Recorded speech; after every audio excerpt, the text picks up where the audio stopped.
Lighter to Lighten Marthoma Study Forum.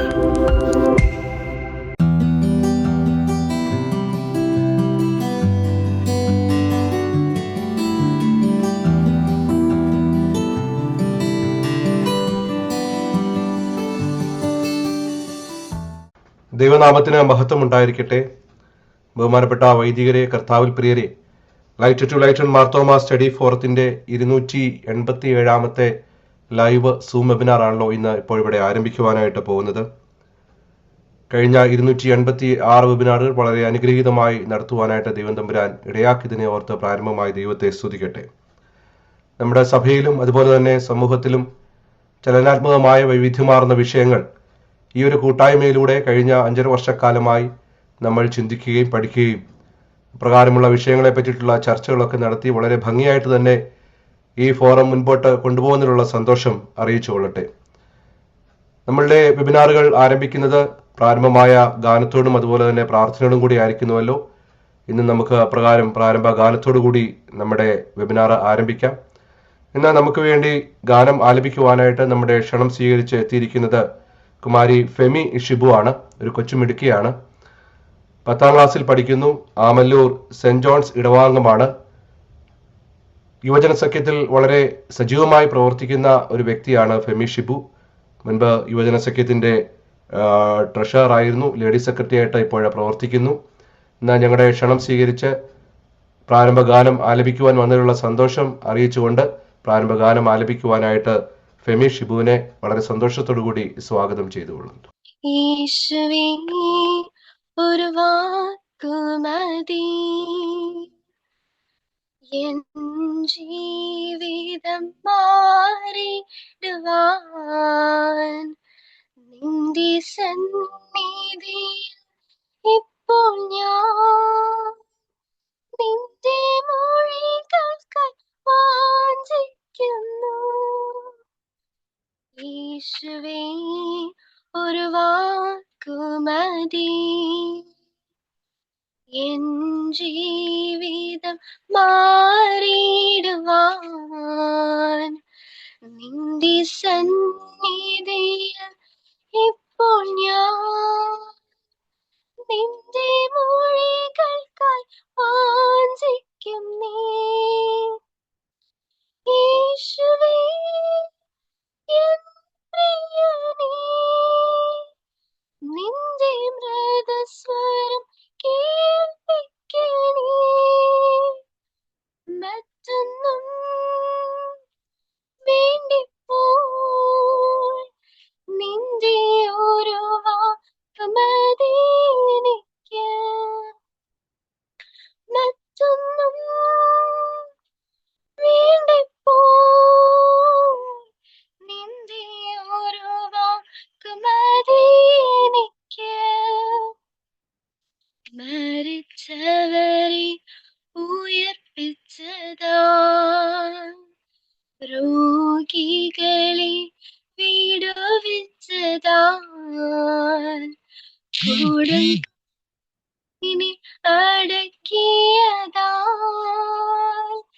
നിന്റെ ഒരു വാക്ക് മതി എനിക്ക്. എന്റെ അവസ്ഥകൾ മാറിയിടുവാൻ, എന്നിൽ രൂപാന്തരം വരുവാൻ, ഞാനേറെ ഫലം നൽകാൻ, നിന്റെ ഒരു വാക്ക് മതി എനിക്ക്.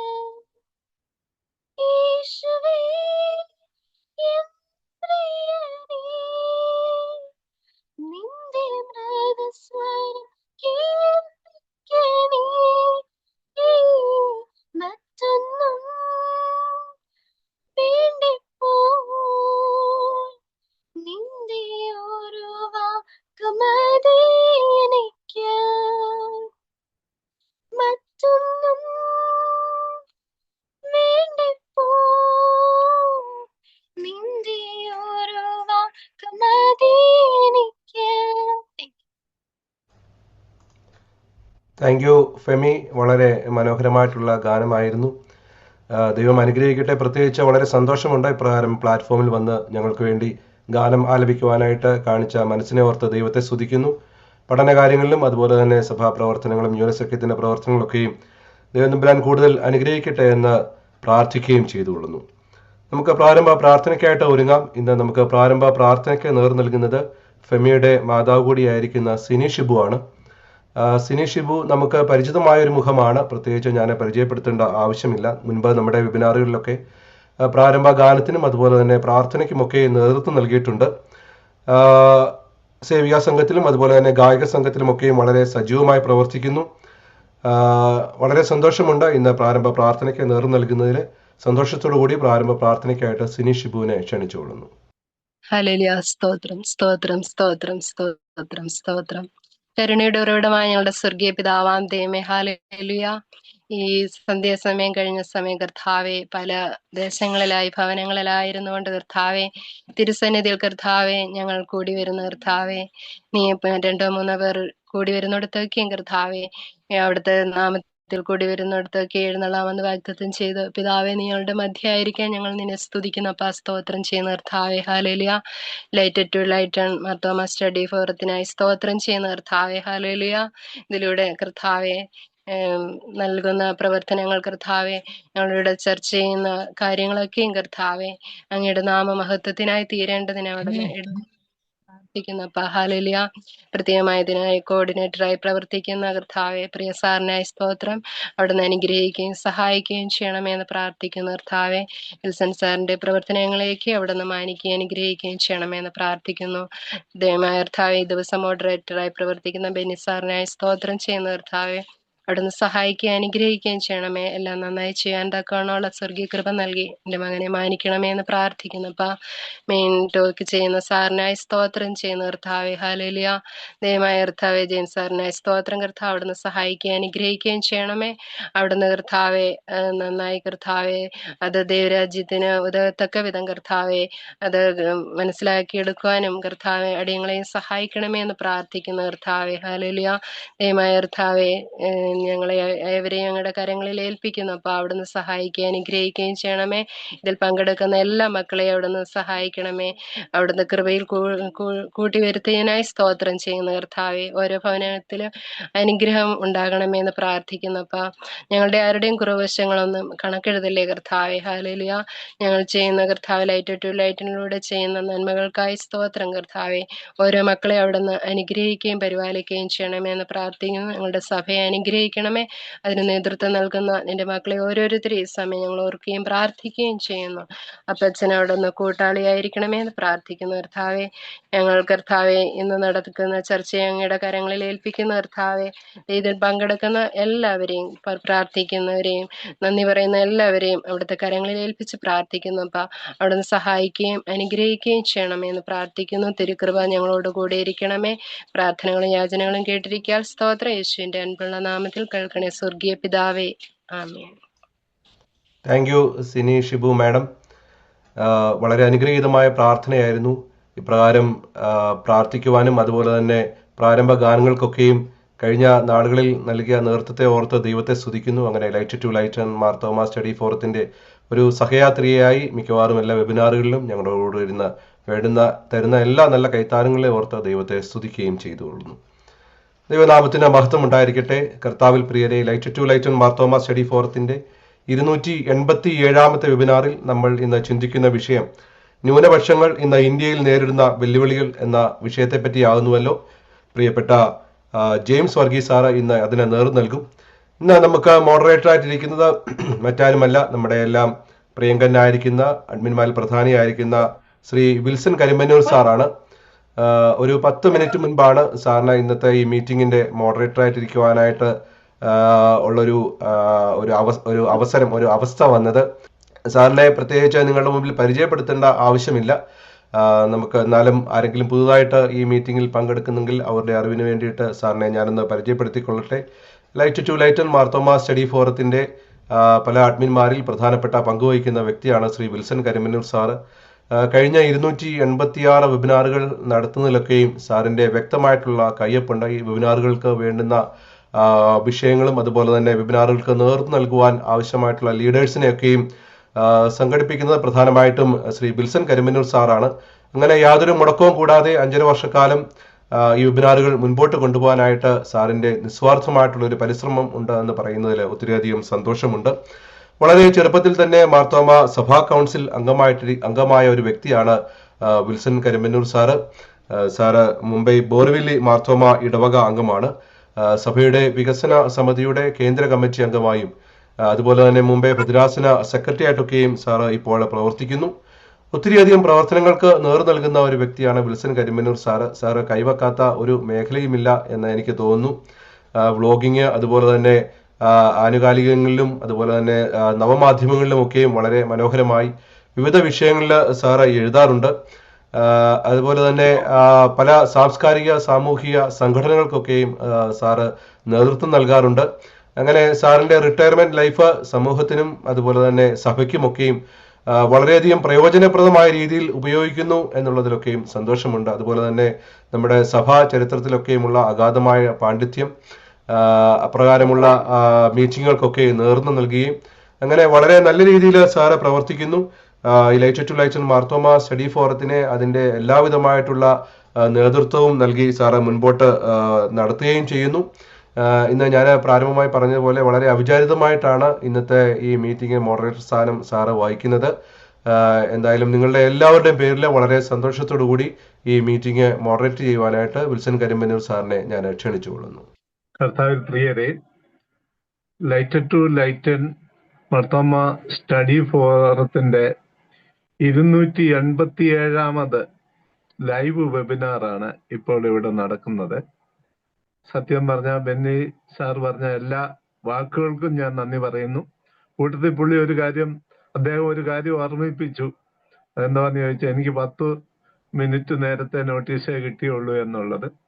അതൊക്കെ ഈ ഒരു പ്രസ്ഥാനങ്ങളും ഓരോ മീറ്റിങ്ങുകളൊക്കെ നടക്കുമ്പോൾ സ്വാഭാവികമായിട്ട് സംഭവിക്കുന്ന, ആരെങ്കിലും ഒരാൾ ഒഴിഞ്ഞു പോയാൽ പെട്ടെന്ന് അവിചാരിതമായിട്ടൊക്കെ എന്തെങ്കിലുമൊക്കെ സംഭവിക്കും. അപ്പം സ്റ്റാൻഡ് ബൈ ആയിട്ട് ഞങ്ങളെപ്പോലെ ഉള്ളവരാണല്ലോ അത് ഏറ്റെടുക്കേണ്ടത്. അതിനകത്ത് ഏറ്റെടുക്കുന്നതിൽ സന്തോഷമേ ഉള്ളൂ. ഇന്നത്തെ ഒരു വിഷയം, സാധാരണഗതിയിൽ മോഡറേറ്റർ ഒരു ആമുഖ പ്രഭാഷണം വിഷയത്തെ പറ്റി എന്തെങ്കിലും ഒന്ന് പറയേണ്ടതാണ്. പക്ഷേ ഒരു പ്രിപ്പറേഷൻ ഇല്ലാത്ത ഒരു പ്രഭാഷണത്തിനാണ് ഞാൻ തുടങ്ങുന്നത്. ഞാൻ കൂടുതലൊന്നും പറയുന്നില്ല. എന്നാലും 1-2 കാര്യം പറയാം. ന്യൂനപക്ഷങ്ങൾ ഇന്ന് ഇന്ത്യയിൽ നേരിടുന്ന വെല്ലുവിളികൾ എന്ന് പറയുന്ന വിഷയം നോക്കുമ്പോൾ, നമ്മുടെ ഇന്ത്യയുടെ പാരമ്പര്യം അനുസരിച്ച് നോക്കുവാണെങ്കിൽ ഇന്ത്യ ഒരു മതസൗഹാർദ്ദ രാഷ്ട്രമാണ്. ഇവിടെ ന്യൂനപക്ഷം എന്ന് പറയുമ്പോൾ മതം മാത്രമല്ല, അത് ഓർത്തോണം. ഭാഷാ ന്യൂനപക്ഷങ്ങളുണ്ട്, പല രീതിയിലുള്ള ന്യൂനപക്ഷം വരും, അല്ലാതെ മതം മാത്രമൊന്നുമല്ല. എന്നാൽ പോലും പ്രധാനമായിട്ട് അതിനകത്ത് അന്തർലീനമായിരിക്കുന്ന ഒരു വിഷയം ന്യൂനപക്ഷങ്ങൾ. ഇന്ത്യയെ സംബന്ധിച്ച് ഇന്ത്യ ഒരു മതസൗഹാർദ്ദത്തിന്റെ രാഷ്ട്രമായിട്ടായിരുന്നു അറിയപ്പെട്ടിരുന്നത്. എൻ്റെ ഒരു തെളിവായിട്ട് നമുക്ക് വേണമെങ്കിൽ അക്ബർ ചക്രവർത്തിയുടെ ചരിത്രം തൊട്ട് നമുക്ക് പഠിക്കാനുണ്ട്. മുഗൾ രാജവംശത്തിലെ ഏറ്റവും പ്രഗത്ഭനായ അക്ബർ ചക്രവർത്തി മതസൗഹാർദ്ദത്തിന്റെ വലിയൊരു വക്താവായിരുന്നു. അത് കഴിഞ്ഞിട്ട് ഈ ബ്രിട്ടീഷുകാർ വന്നു കഴിഞ്ഞപ്പോഴേ ഇവിടെ 1ാം സ്വാതന്ത്ര്യ സമരം 1857 നടന്നപ്പോഴ് അതിന് നമ്മളെ നേതാവായിട്ട് ഇന്ത്യൻ സ്വാതന്ത്ര്യ സമര അനുകൂലികള് അതിന് പ്രഖ്യാപിച്ചിരിക്കുന്നത് ബഹദൂർ ഷാ സബർ എന്ന് പറയുന്ന ഒരു മുഗൾ വംശത്തിൽപ്പെട്ട ചക്രവർത്തിയായിരുന്നു ഇന്ത്യയുടെ മൊത്തം നേതാവായിട്ട് അന്ന് അംഗീകരിച്ച്. അതിനകത്ത് മുസ്ലിം എന്നോ ഹിന്ദു എന്നോ ഒരു വ്യത്യാസമില്ല. അതൊരു മുസ്ലിമായ ബഹദൂർ ഷാ സഫറിനെയാണ് 1857 1ാം സ്വാതന്ത്ര്യ സമരത്തിൽ നേതാവായിട്ട് അംഗീകരിച്ചിരുന്നത് എല്ലാ ആൾക്കാരും. ഇതിങ്ങനെ മുന്നോട്ട് പോരുമ്പോഴേ ഇതിനൊരു വെള്ളം ചേർത്തത് സത്യത്തില് ബ്രിട്ടീഷുകാരാ.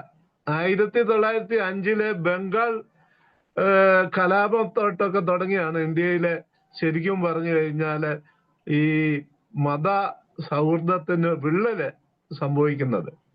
പിന്നെ പറഞ്ഞു കഴിഞ്ഞാല് RSSും ഹിന്ദു മഹാസഭയും ശക്തി പ്രാപിച്ച സമയത്ത് അത് കുറെ കൂടെ അതിന്റെ സ്വാധീനം മതസൗഹൃദത്തിന് കോട്ടം തട്ടിയെന്ന് പറയാതിരിക്കാൻ നിവർത്തിയില്ല. എന്നാൽ പോലും കോൺഗ്രസ് എന്ന് പറയുന്ന ഒരു രാഷ്ട്രീയ പ്രസ്ഥാനം രൂപപ്പെട്ടപ്പോൾ അതിൻ്റെ മൗലാന അബ്ദുൽ കലാം ആയിരുന്നു ഏറ്റവും വലിയ മതേതരവാദി.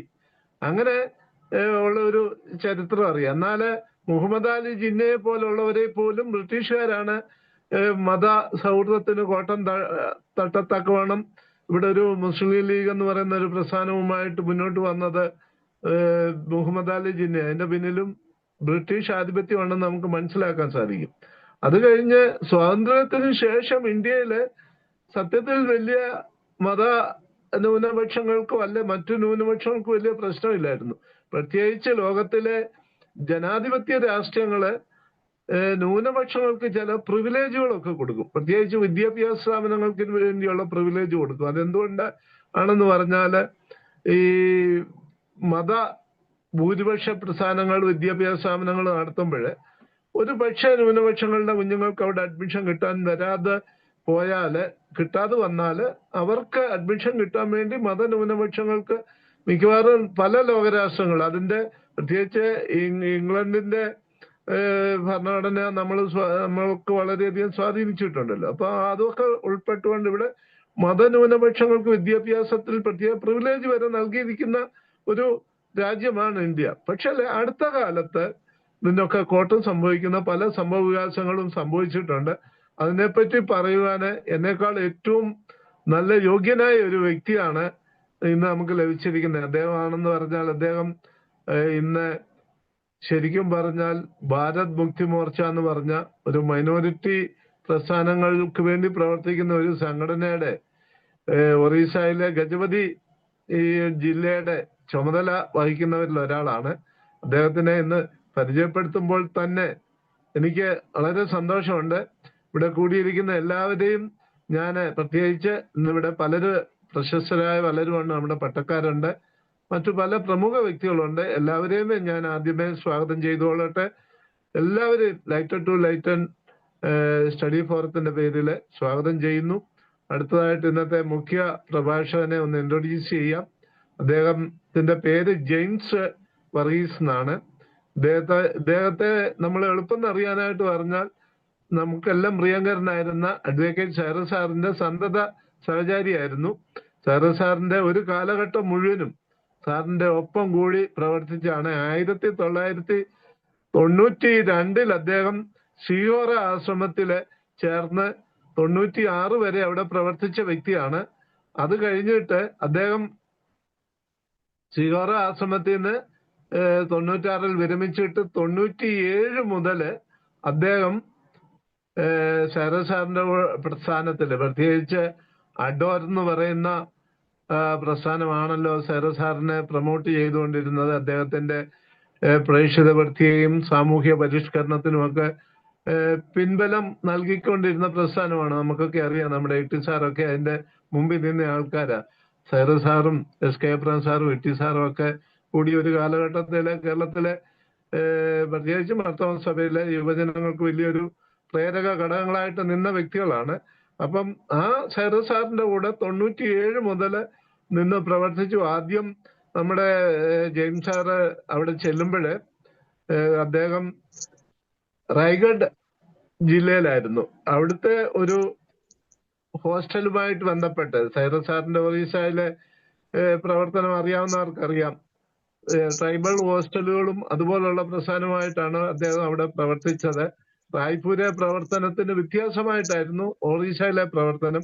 അവിടെ റൈഗഡ ജില്ലയിലെ ജിമിഡിപ്പെട്ട എന്ന് പറയുന്ന സ്ഥലത്തായിരുന്നു അന്നവര് അവിടെ സാറ് പ്രവർത്തിച്ചുകൊണ്ടിരുന്നത്. അത് അന്ന് മുതൽ നമ്മുടെ ഇന്നത്തെ മുഖ്യ പ്രഭാഷകൻ ബഹുമാനപ്പെട്ട ജെയിംസ് സാറ് സൈറസ് സാറിന്റെ കൂടെ പ്രവർത്തിച്ചു. അത് കഴിഞ്ഞപ്പോഴവര് കൊരാപുട്ട്, കലഹണ്ടി, കട്മാല്, ഗജപതി, ഗഞ്ചാം, റൈഗഡ, ബലാംഗീർ തുടങ്ങിയ ജില്ലകളിലെല്ലാം സൈറസ് സാറ് ട്രൈബൽ ഹോസ്റ്റലുകൾ ആരംഭിച്ചപ്പം സാറിന്റെ ഒപ്പം സാറിന്റെ സന്തത സഹചാരിയായിട്ട് ജെയിംസ് സാറ് കൂടെ ഉണ്ടായിരുന്നു. അവിടുത്തെ ഹോസ്റ്റലുകൾ ഒരു സമയത്ത് സൈറസ് സാറിന്റെ മേൽനോട്ടത്തിൽ 70 ട്രൈബൽ ഹോസ്റ്റല് ഒറീസയിലുണ്ടായിരുന്നു. അതിന്റെ കാര്യങ്ങളിലൊക്കെ സൈറസ് സാറിന്റെ കൂടെ ഇന്ന് പ്രവർത്തിച്ച് ഒപ്പം നിന്ന ഒരു വ്യക്തിയാണ് ഇന്നത്തെ മുഖ്യ പ്രഭാഷകനായിട്ടുള്ള ജെയിംസ് സാറ്. അതായത് സൈറസ് സാറിന്റെ മരണശേഷം അദ്ദേഹം ഗജപതി ജില്ലയിലാണ് കൂടുതൽ കോൺസെൻട്രേറ്റ് ചെയ്ത് അവിടുത്തെ ജനങ്ങളെ ബോധവൽക്കരിച്ചുകൊണ്ടിരിക്കുകയാണ്. അവിടെ backward and minority communities employees federation BAMCEF എന്ന് പറയുന്ന ഒരു സംഘടനയുടെ ഒരു വിഭാഗമായ ഭാരത് മുക്തി മോർച്ച എന്ന് പറയുന്ന പ്രസ്ഥാനത്തിന്റെ ഒരു ഓൾ ഇന്ത്യ സംഘടനയാണ്. അത് ഓൾ ഇന്ത്യ തലത്തിലും സംസ്ഥാന തലത്തിലും ജില്ലാ തലത്തിലും പ്രാദേശിക തലത്തിലും പ്രവർത്തിക്കുന്നുണ്ട്. അതിന്റെ ഗജപതി ജില്ലയിലെ ഒരു ജില്ലാ അടിസ്ഥാനത്തിൽ നേതൃത്വം കൊടുക്കുന്ന ഒരു വ്യക്തിയാണ്. അദ്ദേഹത്തെ സംബന്ധിച്ച് പറഞ്ഞാൽ എനിക്ക് വളരെ സന്തോഷമുണ്ട്. യാദൃച്ഛ്യമായിട്ട് ഞാൻ മോഡറേറ്ററായി വന്നതാണ്. ഒരു 2000 ആണ്ടിലാണെന്ന് എന്റെ ഓർമ്മ. സൈറസ് സാറും അദ്ദേഹം കൂടെ ബോംബെയിലെ ചില പ്രേക്ഷിത പ്രവർത്തികൾക്ക് മീറ്റിങ്ങുകൾ വന്നപ്പോഴേ ഏകദേശം ഒരാഴ്ചയോളം എന്റെ ഭവനത്തിലാണ് അവർ താമസിച്ചത്. ഇപ്പം അത് കഴിഞ്ഞിട്ട് ആ ഓർമ്മകളൊക്കെ അനുസ്മരിക്കാൻ ഒരു അവസരം വീണ്ടും കിട്ടിയതായിട്ട് എനിക്ക് തോന്നുന്നു. സാറിന്റെ പ്രവർത്തനം പ്രത്യേകിച്ച് എനിക്ക് അടുത്ത കാലത്ത് അദ്ദേഹത്തിന്റെ സോഷ്യൽ മീഡിയയിൽ, പ്രത്യേകിച്ച് നമ്മുടെയും ദർശനവേദിയുടെയും ഒക്കെ വെബിനാറുകളിൽ ജെയിംസ് സാറിന്റെ അഭിപ്രായം വളരെ വളരെ ആഴത്തിലുള്ള പഠനം നടത്തി, പ്രത്യേകിച്ച് മൈനോറിറ്റി വിഷയത്തിലും ഇന്ത്യയിലെ സമകാലിക വിഷയത്തിലും വളരെ അഗാധമായ പാണ്ഡിത്യം ഉണ്ടെന്ന് പ്രൂവ് ചെയ്തു. അതനുസരിച്ച് തന്നെയാണ് ഞങ്ങൾ അദ്ദേഹത്തെ ക്ഷണിക്കാൻ തീരുമാനിച്ചത്. അദ്ദേഹത്തിനെ പോലെ ഇന്നും നോർത്ത് ഇന്ത്യയിലെ ഒറീസ പോലുള്ള ഒരു സംസ്ഥാനത്ത് മൈനോറിറ്റികൾക്ക് വേണ്ടിയും ദളിതുകൾക്ക് വേണ്ടിയും ആദിവാസികൾക്ക് വേണ്ടിയും പ്രവർത്തിക്കുന്ന ഒരു വ്യക്തി തീർച്ചയായിട്ടും അദ്ദേഹത്തിന്റെ അനുഭവങ്ങളോട് ചേർത്ത് ഒരു പ്രഭാഷണം നടത്തുന്നത് എന്തുകൊണ്ടും നല്ലതായിരിക്കും എന്നുള്ള ഒരു താല്പര്യം ഞങ്ങൾക്കുണ്ടായതിന്റെ അടിസ്ഥാനത്തിലാണ് അദ്ദേഹത്തെ ക്ഷണിച്ചത്. ഇന്നത്തെ മുഖ്യ പ്രഭാഷണം നടത്താന് ശ്രീ ജെയിംസ് വർഗീസ് സാറിനെ സ്വാഗതം ചെയ്തുകൊള്ളുന്നു. ഇന്ന് ഈ ഗൂഗിൾ മീറ്റില് പങ്കെടുക്കുന്ന എല്ലാ പ്രിയപ്പെട്ടവരുള്ള സ്നേഹവും നന്ദി ആദ്യം ഞാൻ അറിയിക്കുന്നു. ഇതിനെ മോഡറേറ്റർ ആയിരിക്കുന്ന ബിൽസൺ കന്മനു സാറ്, അതുപോലെ മറ്റു പ്രിയപ്പെട്ട അച്ഛന്മാര്, മറ്റെല്ലാ പ്രിയപ്പെട്ടവരുള്ള സ്നേഹവും നന്ദി ഞാൻ ആദ്യം അറിയിക്കുന്നു. ഇങ്ങനെ ഒരു വെബിനാറിൽ സംസാരിക്കാനായിട്ട് എനിക്ക് അവസരം തന്ന എല്ലാവരോടുമുള്ള സ്നേഹവും ഞാൻ ഈ സമയത്ത് അറിയിക്കുന്നു. ഇന്ന് തെരഞ്ഞെടുത്തിരിക്കുന്നതായിട്ടുള്ള വിഷയം ഭാരതത്തിലെ മൈനോറിറ്റീസ് നേരിടുന്നതായിട്ടുള്ള പ്രതിസന്ധികളെ വെല്ലുവിളികൾ എന്നുള്ളത്. അപ്പം അതിനു മുമ്പായിട്ട് ഞാനിവിടെ ഒറീസയിൽ വരാനുണ്ടായ ഒരു സാഹചര്യം സൈറസ് സാർ മുഖാന്തരമാണ്. അതേക്കുറിച്ച് ചില കാര്യങ്ങൾ പറഞ്ഞതിന് ശേഷം മുമ്പോട്ട് പോകാമെന്ന് ആഗ്രഹിക്കുന്നു. ഞാൻ 1997 ഒറീസയിൽ വരുന്നത് സൈറസ് സാറിൻ്റെ കൂടെ പ്രവർത്തിക്കാനായിട്ട്. സാറിനെ കുറിച്ച് 84 മുതൽ എനിക്ക് അറിയാം. കോഴിക്കോട് വെച്ച് 84 കോഴിക്കോട് വെച്ച് നടന്ന ഒരു സ്റ്റുഡൻറ് കോൺഫറൻസ് വെച്ചാണ് ആ സമയത്താണ് സാറിനെ കുറിച്ച് ആദ്യം കേൾക്കുന്നതും മനസ്സിലാക്കുന്നതും. അതിനുശേഷം ഞാൻ സിയോറ ആശ്രമത്തിൽ ചെന്ന സമയത്ത് അവിടെ നോർത്ത് ഇന്ത്യൻ ഒരു സിറ്റുവേഷനിൽ സൈറസ് സാർ അവിടെയൊക്കെ ചെയ്യുന്ന പല പ്രവർത്തനങ്ങളെ കുറിച്ച് അറിയാനും ഒക്കെ കഴിഞ്ഞു. അങ്ങനെയാണ് ഞാൻ പിന്നെ 97 സൈറസ് സാറിൻ്റെ കൂടെ ഒറീസയിൽ വന്ന് ചേരുന്നത്.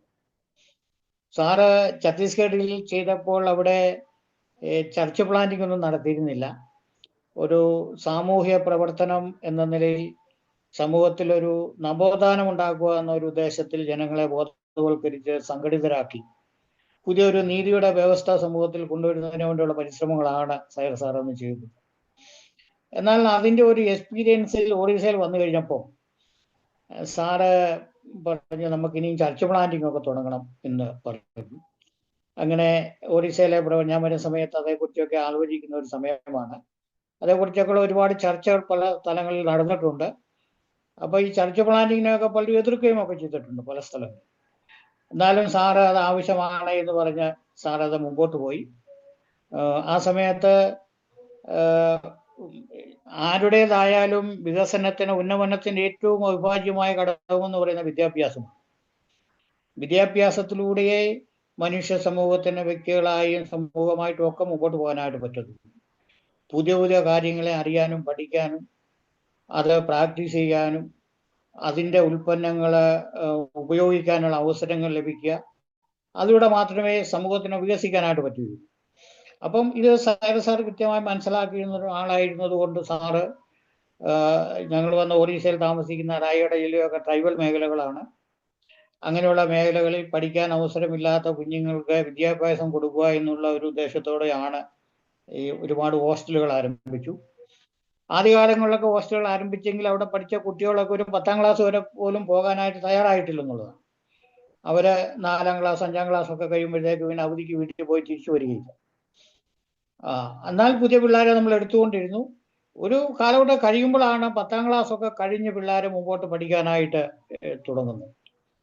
+2 ഡിഗ്രിക്കൊക്കെ പോകാനായിട്ട് പിള്ളേരെ തുടങ്ങുന്നത്. കാരണം അവരുടെയൊക്കെ ആ സാഹചര്യത്തിൽ ഈ വിദ്യാഭ്യാസത്തിന്റെ പ്രയോജനത്തെക്കുറിച്ചൊന്നും അവരുടെ മാതാപിതാക്കളോ വില്ലേജിലുള്ളവരോ ഒന്നും ബോധവാന്മാരല്ല. അതുകൊണ്ട് പഠിച്ചാൽ നിനക്ക് എന്നാ കിട്ടുമെന്ന് ചോദിച്ച് ഒരു 5ാം ക്ലാസ് ഒക്കെ എത്തുമ്പോഴത്തേക്ക് പിന്നെ ജോലി ചെയ്യാൻ, പറമ്പിലുമൊക്കെ ജോലി ചെയ്യാൻ അവസരമുണ്ട്, ആരോഗ്യമാകും. അതുകൊണ്ട് പിന്നെ അവരെയൊക്കെ അതിന് ഉപയോഗിക്കാൻ അങ്ങനെ അവർ പോവുകയായിരുന്നു. എന്നാൽ തുടർന്നുള്ള നാളുകളിൽ അത് കഴിഞ്ഞ വിദ്യാഭ്യാസത്തിന് മുമ്പോട്ട് കുട്ടികൾ പോവുകയും അനേകരെ വിദ്യാഭ്യാസമുള്ളവരായി തീരുകയും ഒക്കെ ചെയ്തിട്ടുണ്ട്.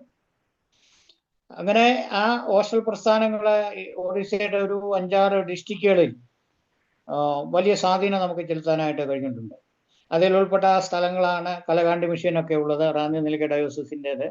പിന്നെ നവരംഗപ്പൂര് ഉണ്ട്, നവരംഗപ്പൂർ മിഷനുണ്ട്. പിന്നെ റായിയുടെ മിഷൻ, കലിംഗ മിഷനുണ്ട്. അതിനോട് ചേർന്ന് ഒറീസയോട് ചേർന്നുള്ള ആന്ധ്രയുടെ പ്രദേശങ്ങൾ ഉൾക്കൊള്ളുന്ന ശ്രീകാകുളം മിഷൻ ഉണ്ടായിരുന്നു. അതിപ്പോൾ ഡൽഹി ഡയോസിസ് ആണ് നടത്തുന്നത്. ഇങ്ങനെയൊക്കെയുള്ള ഒരുപാട് സ്ഥലങ്ങളിൽ ചർച്ചുമായി ബന്ധപ്പെട്ട മിഷൻ പ്രവർത്തനങ്ങൾ ഏറ്റെടുത്തവരെ മുമ്പോട്ട് കൊണ്ടുപോകുന്നു. അത് വളരെ സന്തോഷമുള്ള ഒരു കാര്യമാണ്. ഇപ്പോൾ സാറ് ഒടുവില് സുഖമില്ലാതെ വന്ന് കേരളത്തിലായിരുന്നു കുറഞ്ഞ വർഷങ്ങൾ. അതിനുശേഷം സാറ് നമ്മളെ വിട്ടു പോയി. എന്നാലും ഞാൻ അതിനുശേഷവും തുടർന്ന് ഇവിടെ തന്നെ ഒറീസയിലെ തുടർന്നു. ഇപ്പോൾ ഇവിടെ ഞാൻ ബാംസപ്പ് എന്ന് പറയുന്ന ഒരു ഓർഗനൈസേഷനോട് ചേർന്നാണ് പ്രവർത്തിക്കുന്നത്. ബാംസപ്പ് എന്ന് പറയുന്നത് backward and minority communities employees federation. Backward എന്ന് പറയുന്നത് ഭാരതത്തിലെ SC ST OBC കമ്മ്യൂണിറ്റിയാണ് ഉദ്ദേശിക്കുന്നത്, അവരെയാണ് പ്രതിനിധാനം ചെയ്യുന്നത്. SC ST OBC and minority ഭാഗങ്ങൾ എന്ന് പറയുന്നത് ഇന്ത്യയിലെ മുസ്ലിംസ്, ക്രിസ്ത്യൻസ്, സിഖുകാര്, ബുദ്ധിസ്റ്റുകള്, ജൈന വിഭാഗത്തിൽപ്പെട്ടവര്, പിന്നെ കർണാടകയിലുള്ള ഒരു വിഭാഗമുണ്ട്, ലിംഗായത്തുകൾ എന്ന് പറയുന്ന ഒരു വിഭാഗമുണ്ട്. അവരെ ബുദ്ധ സംസ്കൃതിയുമായി ബന്ധപ്പെട്ട് അതിനെ ഫോളോ ചെയ്യുന്നവരാണ്. ഇങ്ങനെ ഇവരൊരു 7ഓളം ഗ്രൂപ്പുകൾ ഈ മൈനോറിറ്റി കമ്മ്യൂണിറ്റിയിലുണ്ട്. അപ്പം ഇവരെ എല്ലാം കൂടി ഉൾപ്പെടുത്തിയുള്ള ഒരു ഓർഗനൈസേഷനാണ് ഈ ബാംസപ്പ് എന്ന് പറയുന്നത്. ആ ബാംസപ്പിന്റെ ഓപ്ഷൂട്ട് വിങ്ങുകളായിട്ട് ഏതാണ്ട് ഒരു 50ഓളം സംഘടനകളുണ്ട് ഇന്ത്യയിൽ. അത് എല്ലാ കമ്മ്യൂണിറ്റിയും, ഇന്ത്യയിലുള്ള എല്ലാ ഈ ബാക്ക്വേർഡും മൈനോറിറ്റിയിൽപ്പെട്ട എല്ലാ കമ്മ്യൂണിറ്റിയിലെ മുഴുവൻ ആളുകളെയും ഈ പറയുന്ന ഏതെങ്കിലുമൊക്കെ സംഘടനകളുമായി ബന്ധിപ്പിച്ച് മുമ്പോട്ട് കൊണ്ടുപോകാനായിട്ടുള്ള ഒരു പരിശ്രമവും ബോധവൽക്കരണവുമാണ് ഇപ്പോൾ നടത്തിക്കൊണ്ടിരിക്കുന്നത്. ഇന്നത്തെ സാഹചര്യത്തിൽ ഇന്ത്യയിൽ ഒരാൾക്ക്, ഒരു പൗരന് ഏതെങ്കിലും സംഘടനകളോട് ബന്ധപ്പെട്ട് നിന്നല്ലാതെ ജീവിച്ച് മുമ്പോട്ട് പോകാനായിട്ട് പറ്റത്തില്ല. ഈ സംഘടനയുടെ ബലം ആവശ്യമാണ്. ഒരു സംഘടനയുടെയും ബലമില്ലാതെ വന്നാൽ ഒരുപക്ഷെ തെരുവിൽ അലയുന്ന ഒരു പട്ടിക്ക് സമാധാനമായി, നായ്ക്ക് തുല്യമായി ആ അവസ്ഥയിൽ ആയിരിക്കും. അങ്ങനെ ആയിരിക്കും സമൂഹം അവരോട് ഇടപെടുകയും ചെയ്യുന്നത്. ഇത് നമുക്ക് മനസ്സിലാക്കാൻ പറ്റുന്ന ഒരു കാര്യമേ ഉള്ളൂ ഇന്ത്യയുടെ ഇന്നത്തെ ഒരു പ്രത്യേക പരിസ്ഥിതി. അപ്പോൾ എല്ലാ ആളുകളെയും ഏതെങ്കിലുമൊക്കെ സംഘടനയുമായി ബന്ധിപ്പിച്ച് സംഘടനാ ബലത്തിൽ ശക്തരാക്കുക എന്ന ഉദ്ദേശത്തോടു കൂടിയാണ് ഈ സംഘടന ഇപ്പോൾ പ്രവർത്തിക്കുന്നത്. അപ്പോൾ ഈ ബാംസപ്പിന്റെ ഓപ്ഷൂട്ട് വിങ്ങിലെ ഭാരത മുക്തി മോർച്ച എന്ന് പറയുന്ന സംഘടനയുണ്ട്. ഞാൻ അതിന്റെ ജില്ലയുടെ ഉത്തരവാദിത്വത്തിലാണ് ഇവിടെ പ്രവർത്തിക്കുന്നത്. അതിന്റെ സ്റ്റേറ്റ് കമ്മിറ്റിയിലുണ്ട്. ഈ ബാംസപ്പിന്റെ അണ്ടറിലെ രാഷ്ട്രീയ ക്രിസ്ത്യൻ മോർച്ചയുണ്ട്. രാഷ്ട്രീയ ക്രിസ്ത്യൻ മോർച്ചയുടെ പ്രവർത്തനം എന്ന് പറയുന്നത് ഇന്ത്യയിലുള്ള എല്ലാ ക്രിസ്ത്യൻ ഡിനോമിനേഷനിൽപ്പെട്ട ആളുകളെയും ഒന്നിച്ച് ഒരു പ്ലാറ്റ്ഫോമിൽ കൊണ്ടുവരുവാനും അതോടൊപ്പം തന്നെ ഇന്ത്യയിൽ ഒരു നല്ല പൗരബോധമുള്ള ആളുകളായി ക്രിസ്ത്യൻസിനെ മാറ്റുക എന്ന ഉദ്ദേശത്തോടെയും അതുപോലെ തന്നെ നമ്മുടെ ഭരണഘടന മുമ്പോട്ട് വെക്കുന്ന ലക്ഷ്യങ്ങൾ എത്തിച്ചേരുന്നതിന് അതിന് സഹായകരമായ ഭരണഘടനാ മൂല്യങ്ങളെ ഓരോരുത്തരും പ്രാക്ടീസ് ചെയ്യണം. അതിനുവേണ്ടി ബോധവൽക്കരിക്കുകയുമാണ് ഈ രാഷ്ട്രീയ ക്രിസ്ത്യൻ മോർച്ച.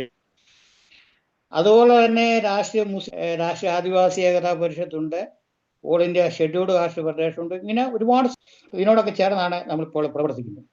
ഇത് ഇനിയും നമ്മുടെ വിഷയത്തിലേക്ക് നമുക്ക് വരാം. ഇന്ത്യയിലെ മൈനോറിറ്റി വിഭാഗങ്ങൾ നേരിടുന്ന പ്രതിസന്ധികളും വെല്ലുവിളികളും.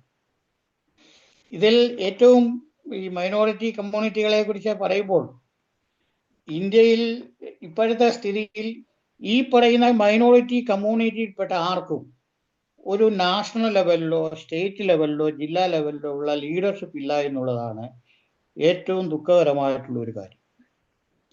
അത് നമ്മൾ പരിശോധിക്കുക, ഒന്നാമതായിട്ട് ഇപ്പം മതപരമായ മൈനോറിറ്റീസിന്റെ ഗ്രൂപ്പിൽ ഏറ്റവും വലിയ ഗ്രൂപ്പ് എന്ന് പറഞ്ഞാൽ മുസ്ലിം കമ്മ്യൂണിറ്റിയാണ്.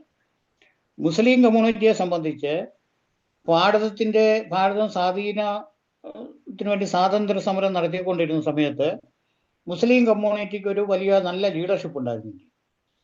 എന്നാൽ സ്വാതന്ത്ര്യാനന്തരം ഇന്ത്യ വിഭജിക്കപ്പെട്ടതോടുകൂടി ഇവിടെയുള്ളതായിട്ടുള്ള ആ ഒരു നല്ല പൊളിറ്റിക്കൽ ലീഡർഷിപ്പ് മുഴുവൻ പാകിസ്ഥാനിലാക്കുകയും ഇന്ത്യയിലുള്ള മുസ്ലിങ്ങളെ സംബന്ധിച്ച് അവർക്കൊരു ലീഡർഷിപ്പ് ഇല്ലാതെ വരികയും ചെയ്തു.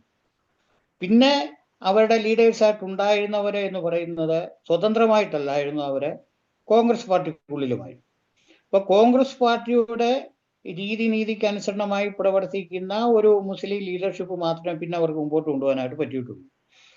അതങ്ങനെ മുമ്പോട്ട് പോയി ഇപ്പോൾ നമ്മൾ പരിശോധിക്കുകയാണെങ്കിൽ നാഷണൽ ലെവലിൽ അവർക്ക് ഒരു ലീഡർഷിപ്പ് ഇല്ല എന്നുള്ളതാണ്. ഒരിടത്തും ഇല്ലാത്തൊരു സാഹചര്യത്തിൽ അവർ എത്തിയിട്ടുണ്ട്. ഇപ്പൊ ആകെയുള്ളത് ഒരുപക്ഷെ കേരളത്തിൽ കാണും, അല്ലെങ്കിൽ ഹൈദരാബാദിൽ ഒബൈസിയുടെ ഗ്രൂപ്പ് കാണും. അതിനപ്പുറത്തേക്ക് അവർക്ക് പറയാനായിട്ടുള്ള ഒരു ലീഡർഷിപ്പ് ഇന്ന് ഇന്ത്യയിലില്ല. ഇപ്പൊ മുസ്ലിങ്ങളെ സംബന്ധിച്ച് ഒരു വിഷയം വരുമ്പോൾ അതിനെ പൊതുസമൂഹത്തിന്റെ ശ്രദ്ധയിലോട്ട് കൊണ്ടുവരാൻ പറ്റുന്ന ഒരു ലീഡർഷിപ്പ് അവർക്ക് ഇല്ലാതായിരിക്കുന്നു എന്നുള്ളതാണ് അവരെ സംബന്ധിച്ചുള്ള പ്രധാനപ്പെട്ട ഒരു കാര്യം.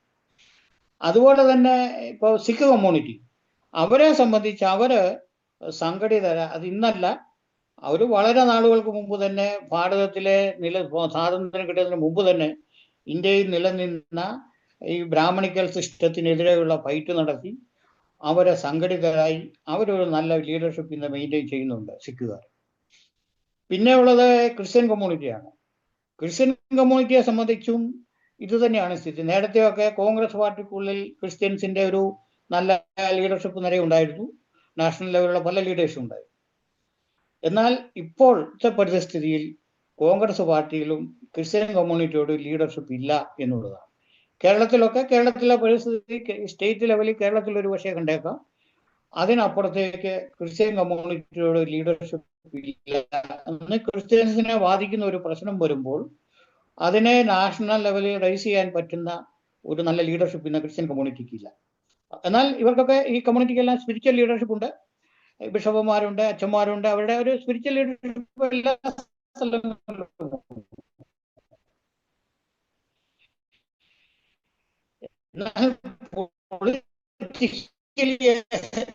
രാഷ്ട്രീയമായിട്ടും സാമൂഹികമായിട്ടും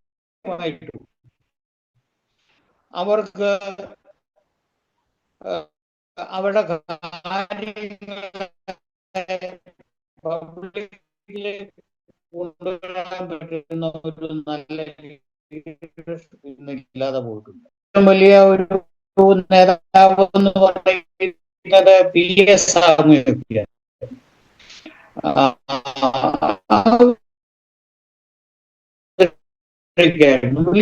കോൺഗ്രസിനൊക്കെ വലിയ നേതാവ്. എന്നാൽ അങ്ങനെ ഒരു ലീഡർഷിപ്പ് ഇല്ല. അവരുടെ ഒരു കാര്യം ആരും ഇല്ലെന്നോ. അവർക്കും അവരുടേതായ നാഷണൽ ലെവലിൽ SC ST കമ്മ്യൂണിറ്റിയിൽ നിന്നുള്ളവരാണ്. പക്ഷെ അവർ MP-മാരാണെന്ന് സാഹചര്യത്തിലാണ് അവരൊക്കെ നിൽക്കുന്നത്. കാരണം അവരൊക്കെ ഇത് ഈ ട്രൈബൽ കമ്മ്യൂണിറ്റിയെ സംബന്ധിച്ചും ഇതുപോലുള്ളൊരു പ്രോബ്ലമുണ്ട്. അതുപോലെ തന്നെ ഷെഡ്യൂൾഡ് കാസ്റ്റ് ആയിട്ടുള്ള ആളുകളെ സംബന്ധിച്ച് അവർക്ക് ഒരു കാലത്ത് BR അംബേദ്കർ ഉണ്ടായിരുന്നു, ബാബാ സാഹേബ് ഉണ്ടായിരുന്നു, അതിനുശേഷം ഒന്നുമല്ലെങ്കിൽ ജഗജീവൻ റാം ഉണ്ടായിരുന്നു നാഷണൽ ലെവലിൽ. ജഗജീവൻ റാമിന്റെ ഒരു കാലം കഴിഞ്ഞതിന് ശേഷം ഇന്നിപ്പോൾ ഈ ഷെഡ്യൂൾഡ് കാസ്റ്റിൽപ്പെട്ട ആളുകൾക്ക് വേണ്ടി നാഷണൽ ലെവലിൽ പറയാനായിട്ട് ആരും ഇല്ലെന്നുള്ളത്.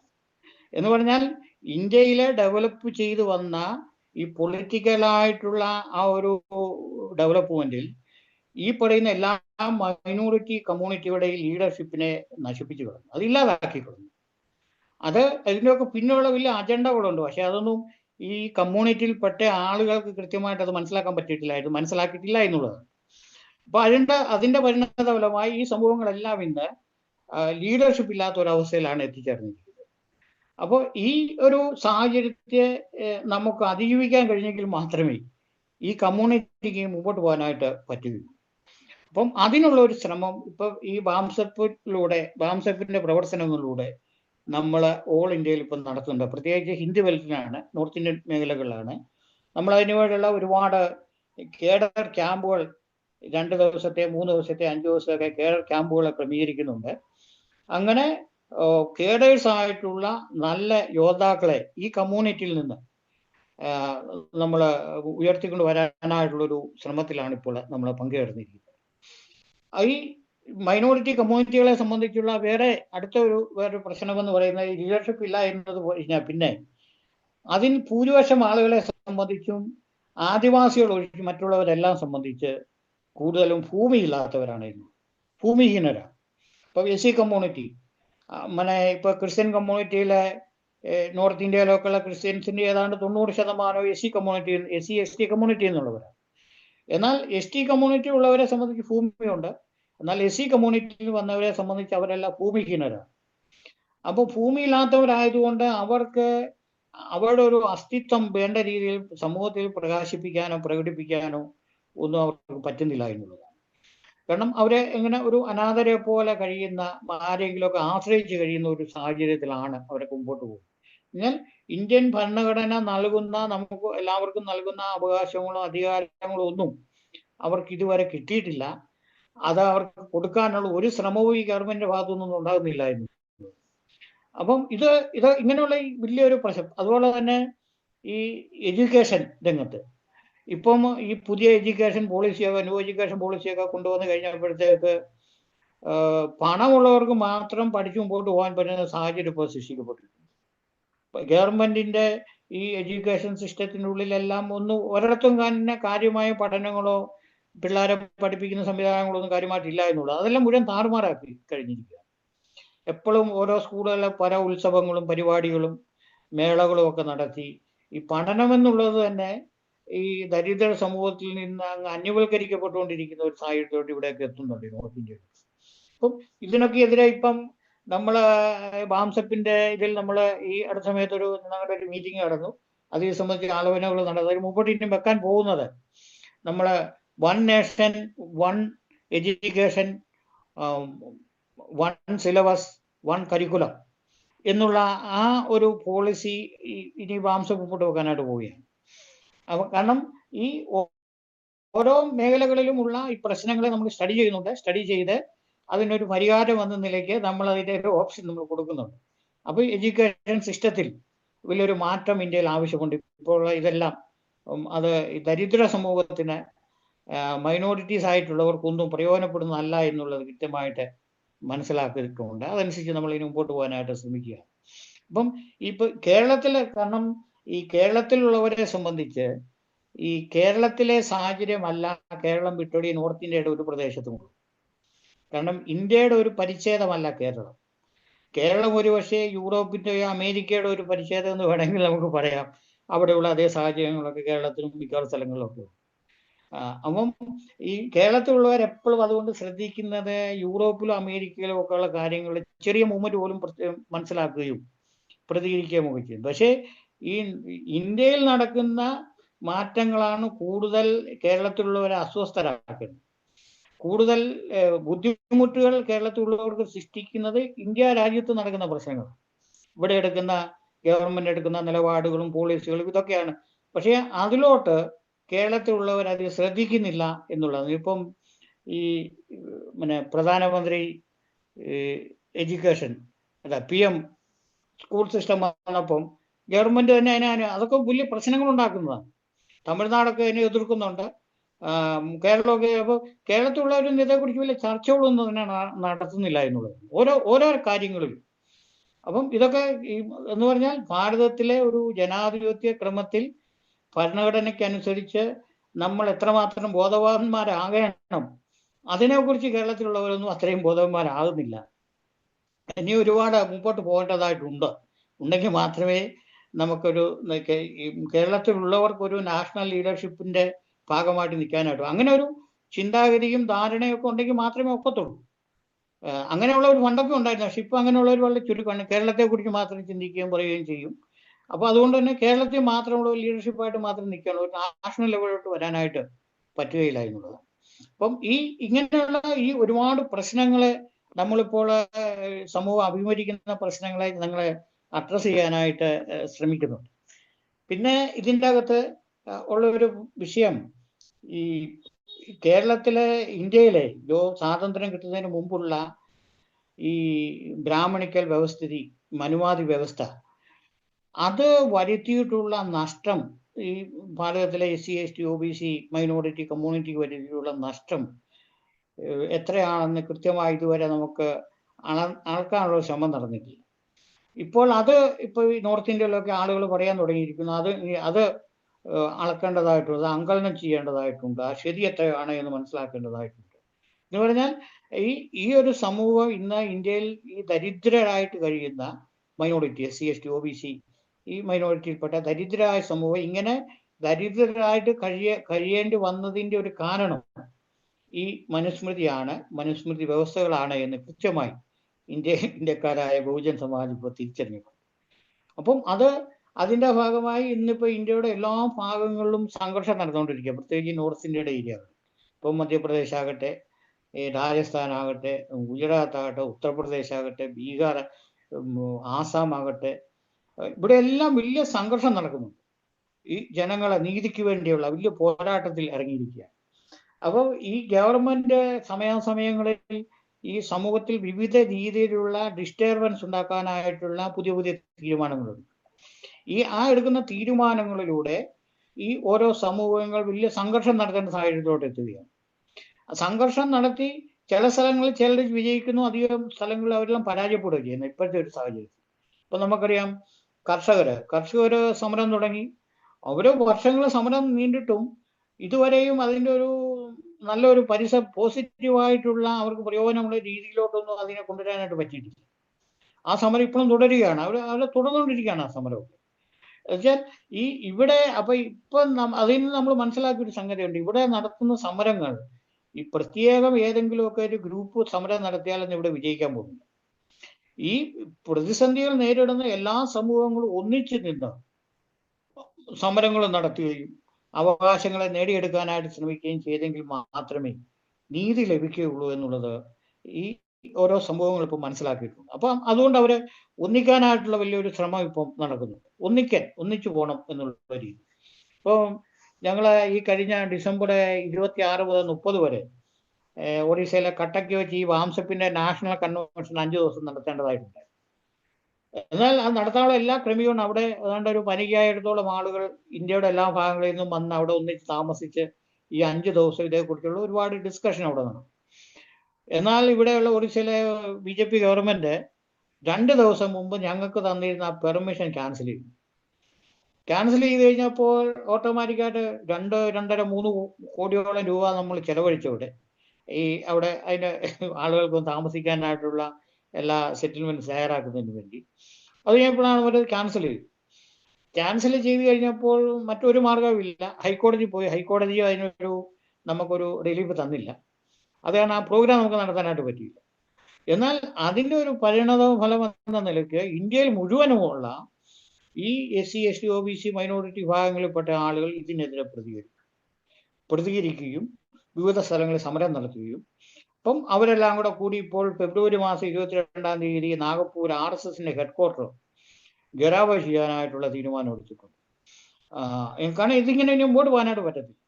ഇങ്ങനെയുള്ള ഈ സമൂഹങ്ങൾക്കൊക്കെ പ്രതിസന്ധി ഉണ്ടാക്കുന്ന തീരുമാനങ്ങൾ എടുക്കുന്നത് നാഗപ്പൂരിൽ നിന്നാണ്, RSSന്റെ ഹെഡ്ക്വാർട്ടറിൽ നിന്നാണ്.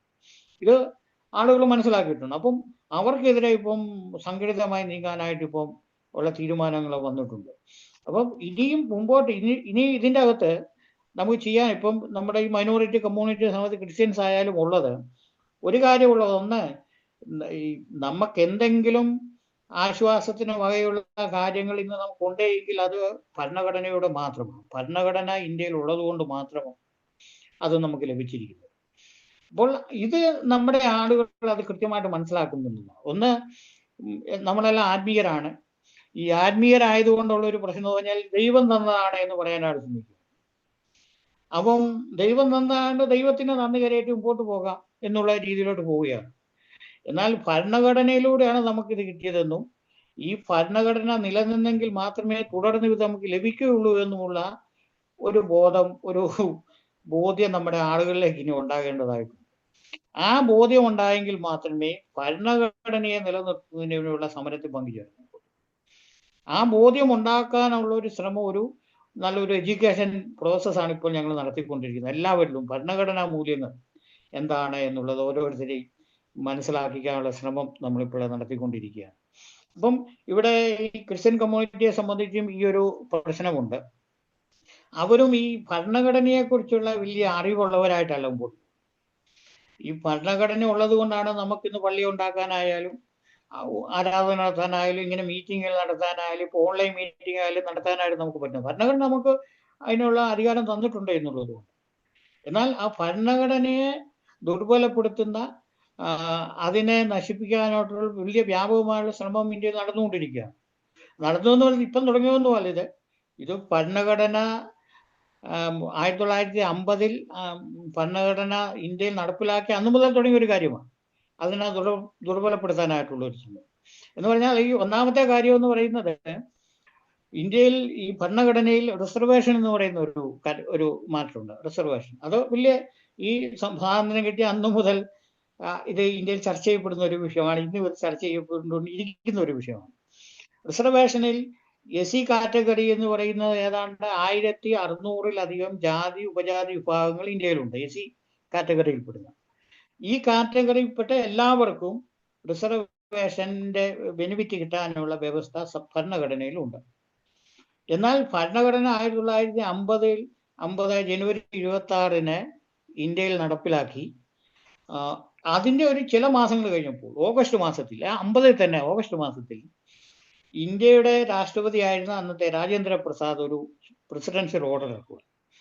ആ പ്രസിഡൻഷ്യൽ ഓർഡറിലൂടെ പറഞ്ഞു, ഹിന്ദുക്കളായ ഷെഡ്യൂൾഡ് കാസ്റ്റ് ആളുകൾക്ക് മാത്രമേ റിസർവേഷൻ കൊടുക്കുകയുള്ളൂ. ഇത് ഈ ഭരണഘടനയ്ക്കെതിരെയുള്ള ഒരു ആക്രമണമായിരുന്നു. ഭരണഘടന എല്ലാവർക്കും SC കമ്മ്യൂണിറ്റിപ്പെട്ട എല്ലാവർക്കും കൊടുക്കുന്ന ബെനിഫിറ്റ് ഈ ഒരു പ്രസിഡൻഷ്യൽ ഓർഡറിലൂടെ ഹിന്ദു ഷെഡ്യൂൾഡ് കാസ്റ്റ് ആളുകൾക്ക് മാത്രമേ കൊടുക്കുകയുള്ളൂ എന്നുള്ള ഒരു പ്രസിഡൻഷ്യൽ ഓർഡർ വന്നു. പക്ഷെ ഇതിനെതിരെ അംബേദ്കർ മാത്രമേ ഒന്ന് പ്രതികരിക്കുള്ളൂ, വേറെ ആരും പ്രതികരിക്കാൻ വന്നില്ലെന്നുള്ളത്. അപ്പം അതിലൂടെ മുസ്ലിം ആയവരും സിഖുകാരായ ബുദ്ധിസ്റ്റുകളായ ക്രിസ്ത്യൻസ് ആയ SC കമ്മ്യൂണിറ്റിയിൽപ്പെട്ടവർക്ക് റിസർവേഷൻ ബെനിഫിറ്റ് കിട്ടാതെ. അപ്പം അതിനെതിരെ ഉടൻ തന്നെ സിഖുകാർ സമരം തുടങ്ങി. സിഖുകാർ സമരം തുടങ്ങിയത് കൊണ്ട് 1957 തോന്നുന്നു അവർക്ക് സിഖ് സമുദായത്തിൽപ്പെട്ട SC കമ്മ്യൂണിറ്റിയിൽപ്പെട്ടവർക്ക് റിസർവേഷൻ കൊടുത്തു. പിന്നെ വളരെ നാളുകൾ കഴിഞ്ഞാണ് 90-കൾ എത്തുമ്പോഴാണ് BP സിംഗ്, അദ്ദേഹം ഒരു ബുദ്ധിസ്റ്റായിരുന്നു, BP സിംഗ് പ്രധാനമന്ത്രിയായ സമയത്താണ് ബുദ്ധിസ്റ്റുകൾക്ക് റിസർവേഷൻ കൊടുത്തു. ഇന്നും ക്രിസ്ത്യൻസിനും മുസ്ലിമിനും ഇല്ല ഇന്ത്യയിൽ റിസർവേഷൻ ഇല്ല. അപ്പം ഈ ഭരണഘടനയ്ക്കെതിരെയുള്ള നീക്കം അന്നു മുതൽ തുടങ്ങിയതായിട്ടുള്ള ഒരു കാര്യമാണ്. അതുപോലെ തന്നെ ഭരണഘടനയുള്ള OBC വിഭാഗങ്ങൾ, OBCക്ക് വേണ്ടി ഈ പിന്നോക്ക വിഭാഗങ്ങളായ ആളുകൾക്ക് വേണ്ടി റിസർവേഷൻ കൊടുക്കാനുള്ള വ്യവസ്ഥ ഭരണഘടനയിലുണ്ട്. 340 ഭരണഘടനയുടെ സെക്ഷൻ 340 ഈ OBC വിഭാഗങ്ങളെ ഉദ്ദേശിച്ചുള്ളതാണ്. അപ്പോൾ OBC കമ്മീഷൻ വെച്ച് OBC ആളുകളുടെ ജനഗണന നടത്തി അവരെ കണ്ടെത്തി അവരുടെ ജനസംഖ്യ അടിസ്ഥാനത്തിൽ റിസർവേഷൻ കൊടുക്കാനുള്ള വ്യവസ്ഥയാണ് അതിനകത്തുള്ളത്. എന്നാൽ അന്നു മുതൽ ഇന്ന് വരെ ആയിട്ടും 2025 ആയിട്ട് ഇന്ന് വരെയും ഈ OBC വിഭാഗങ്ങളുടെ ജനഗണന നടത്താൻ ഇന്ത്യ പറ്റിയിട്ടില്ല. ഇന്ത്യ ഒടുവിൽ ഈ ജനഗണന നടത്തിയത് 1931 ബ്രിട്ടീഷ് ഗവൺമെന്റ് ഉള്ള സമയത്താണ് ഈ റിസർവേഷൻ ഈ ജനഗണന നടത്തിയത് OBCക്കാർക്ക്. അന്നത്തെ ജനഗണന നടത്തിയതിന്റെ ആ കണക്ക് വെച്ചാണ് ഇന്നും ഇത് മുമ്പോട്ട് പോകുന്നു എന്നുള്ളതാണ്. അപ്പൊ ഈ OBC വിഭാഗത്തിൽപ്പെട്ടവർ അന്നു മുതൽ ഇന്നും ആവശ്യപ്പെട്ടുകൊണ്ടിരിക്കുകയാണ് OBC വിഭാഗങ്ങൾക്ക് ജനഗണന നടത്തണം, അവരുടെ ജനസംഖ്യ ആനുപാതികമായി അവർക്ക് റിസർവേഷൻ കൊടുക്കുക. ഇന്ന് വരെ അത് ചെയ്തിട്ടില്ലെന്നുള്ളത്. കാരണം ഇത് ഭരണഘടനാ വിരുദ്ധമായ കാര്യങ്ങൾ, ഭരണഘടനയ്ക്കെതിരായിട്ടുള്ള, ഭരണഘടനയെ ദുർബലപ്പെടുത്തുന്ന കാര്യങ്ങൾ ചില കുൽസിത ടീമുകൾ ഇതിന്റെ പിന്നിലുണ്ട്. അവരത് ചെയ്തുകൊണ്ടിരിക്കുകയാണ്. പക്ഷെ നമ്മുടെ ആളുകൾ ഇത് കൃത്യമായിട്ട് തിരിച്ചറിയുന്നില്ല. എന്നാൽ ഇപ്പോൾ തിരിച്ചറിയാൻ തുടങ്ങിയിട്ടുണ്ട്. പിന്നെ വേറൊരു വിഷയമുള്ളത്, ഇന്ത്യയിൽ ഈ ബ്രാഹ്മൺസ് അല്ലാത്ത എല്ലാ വിഭാഗങ്ങളെ സംബന്ധിച്ചും അവരുടെ ഇടയിൽ ഭിന്നിപ്പുകൾ ഉണ്ടാക്കി തമ്മിൽ സംഘർഷമുണ്ടാക്കുന്ന ഒരു രീതി ഇന്ത്യ ഡെവലപ്പ് ചെയ്ത് കൊണ്ടുവന്നിട്ടുണ്ട്. അത് OBC-ക്കാരെ SC-ക്ക് എതിരെ പോവും, SC ST-ക്കെതിരെ പോവും, ഇവരെല്ലാം ചേർന്ന് മുസ്ലിമിനെതിരെ പോവും, ചിലർ ക്രിസ്ത്യൻസിനെതിരെ വരും. അപ്പം ഈ ഓരോ സ്ഥലങ്ങളിലും ഇങ്ങനെ ഈ ഗ്രൂപ്പുകളെ തമ്മിൽ ഭിന്നിപ്പിക്കുക, അത് തെറ്റിദ്ധാരണ ഉണ്ടാക്കിയത്, സത്യമായതോ നീതിയുള്ളതായ വിഷയം വെച്ചല്ല.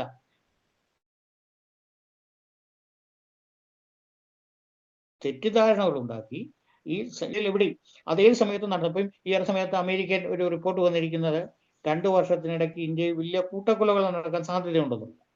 അത് നടക്കാൻ സാധ്യതയുണ്ട്, ഞങ്ങളും അത് മനസ്സിലാക്കുന്നുണ്ട്. എന്ന് പറഞ്ഞാൽ ഇപ്പോൾ ഇന്ത്യയിൽ ഇപ്പോൾ 1860-കളിൽ അമേരിക്കയിൽ നടന്ന ആഭ്യന്തര യുദ്ധം പോലെ, സിവിൽ വാർ പോലെ ഈ ഇന്ത്യയുടെ ഈ നോർത്ത് ഇന്ത്യൻ ഗ്രാമങ്ങളിൽ വലിയ സംഘർഷം നടക്കാനായിട്ട് പോയി. അങ്ങനെയുള്ള സിവിൽ വാർ ഇവിടെ ഉണ്ടാകാൻ പോവുകയാണ്.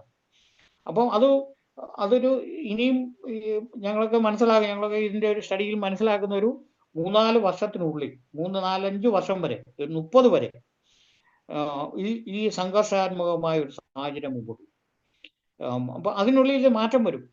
അതിന് അധികം മുമ്പോട്ട് ഇത് പോകത്തില്ല. അങ്ങനെ ഈ കുറഞ്ഞ വർഷത്തിനുള്ളിൽ ഈ സംഘർഷങ്ങളിലൂടെ ഇതിന് ഒരു മാറ്റം വരും എന്നുള്ള ഒരു പ്രതീക്ഷയാണ് നമുക്കൊക്കെ ഉള്ളത്.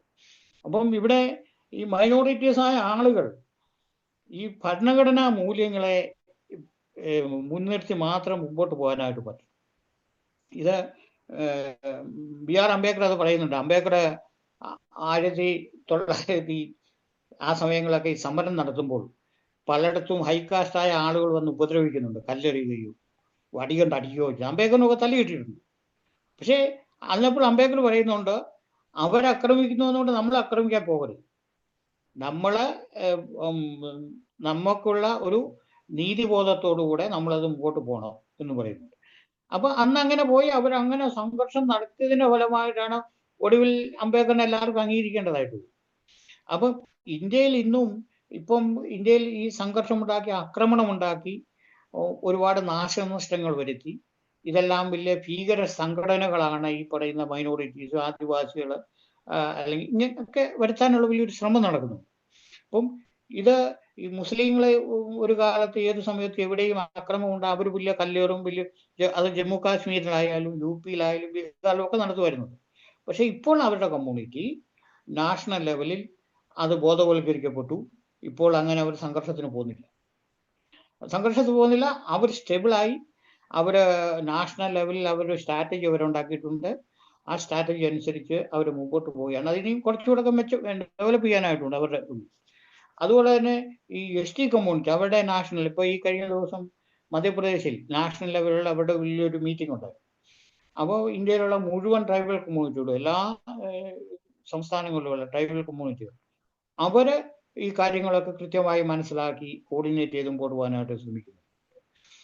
SC കമ്മ്യൂണിറ്റിയാണ് ഈ രീതിയിൽ നാഷണൽ ലെവലിൽ ഇതുവരെ അങ്ങനെ ഒരു കോർഡിനേഷൻ അവർക്കിടയിൽ വന്നിട്ടില്ല.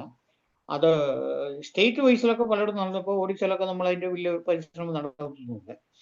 അതുപോലെ തന്നെ മുസ്ലിം കമ്മ്യൂണിറ്റി,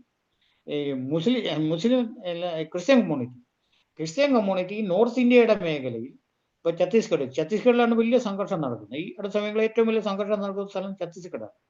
എന്നാൽ അവിടെയുള്ള ക്രിസ്ത്യൻസിനെ മുഴുവൻ ഒരു കുടക്കീഴിലോട്ട് കൊണ്ടുവരാനുള്ള വലിയ ശ്രമം അവിടെ നടക്കുന്നുണ്ട്. ഞാനും 3-4 പ്രാവശ്യം അവിടെ പോയിരുന്നു പല മീറ്റിങ്ങിലൂടെ. അവിടെ അത് കാര്യമായിട്ട് അത് നടക്കുന്നു. പിന്നെ ഒരു കമ്മ്യൂണിറ്റി എന്ന് പറഞ്ഞാൽ ബുദ്ധിസ്റ്റുകളാണ്. ബുദ്ധിസ്റ്റുകൾ ഇന്ത്യയിൽ ആകെ ഒരു 0.71 ഉള്ളൂ. എന്ന് പറഞ്ഞാൽ 1 കോടിക്ക് അടുത്തേ ഉള്ളൂ അവരുടെ ജനസംഖ്യ. എന്നാൽ ഈ കഴിഞ്ഞ ഒരു 2 വർഷത്തിനിടയ്ക്ക് ഇന്ത്യയിൽ ഏറ്റവും കൂടുതൽ സമരങ്ങൾ നടത്തിയത് ബുദ്ധിസ്റ്റുകളാണ് ഇന്ത്യയിൽ. കാരണം ഒന്ന്, അവരുടെ ബുദ്ധന് ബോധോദയമുണ്ടായ ബോധഗയ എന്ന് പറയുന്ന ബീഹാറിലുള്ള സ്ഥലമുണ്ട്. അവിടെ ആ സ്ഥലം ബ്രാഹ്മൺസ് കൈയടക്കിയിരിക്കുകയാണ്.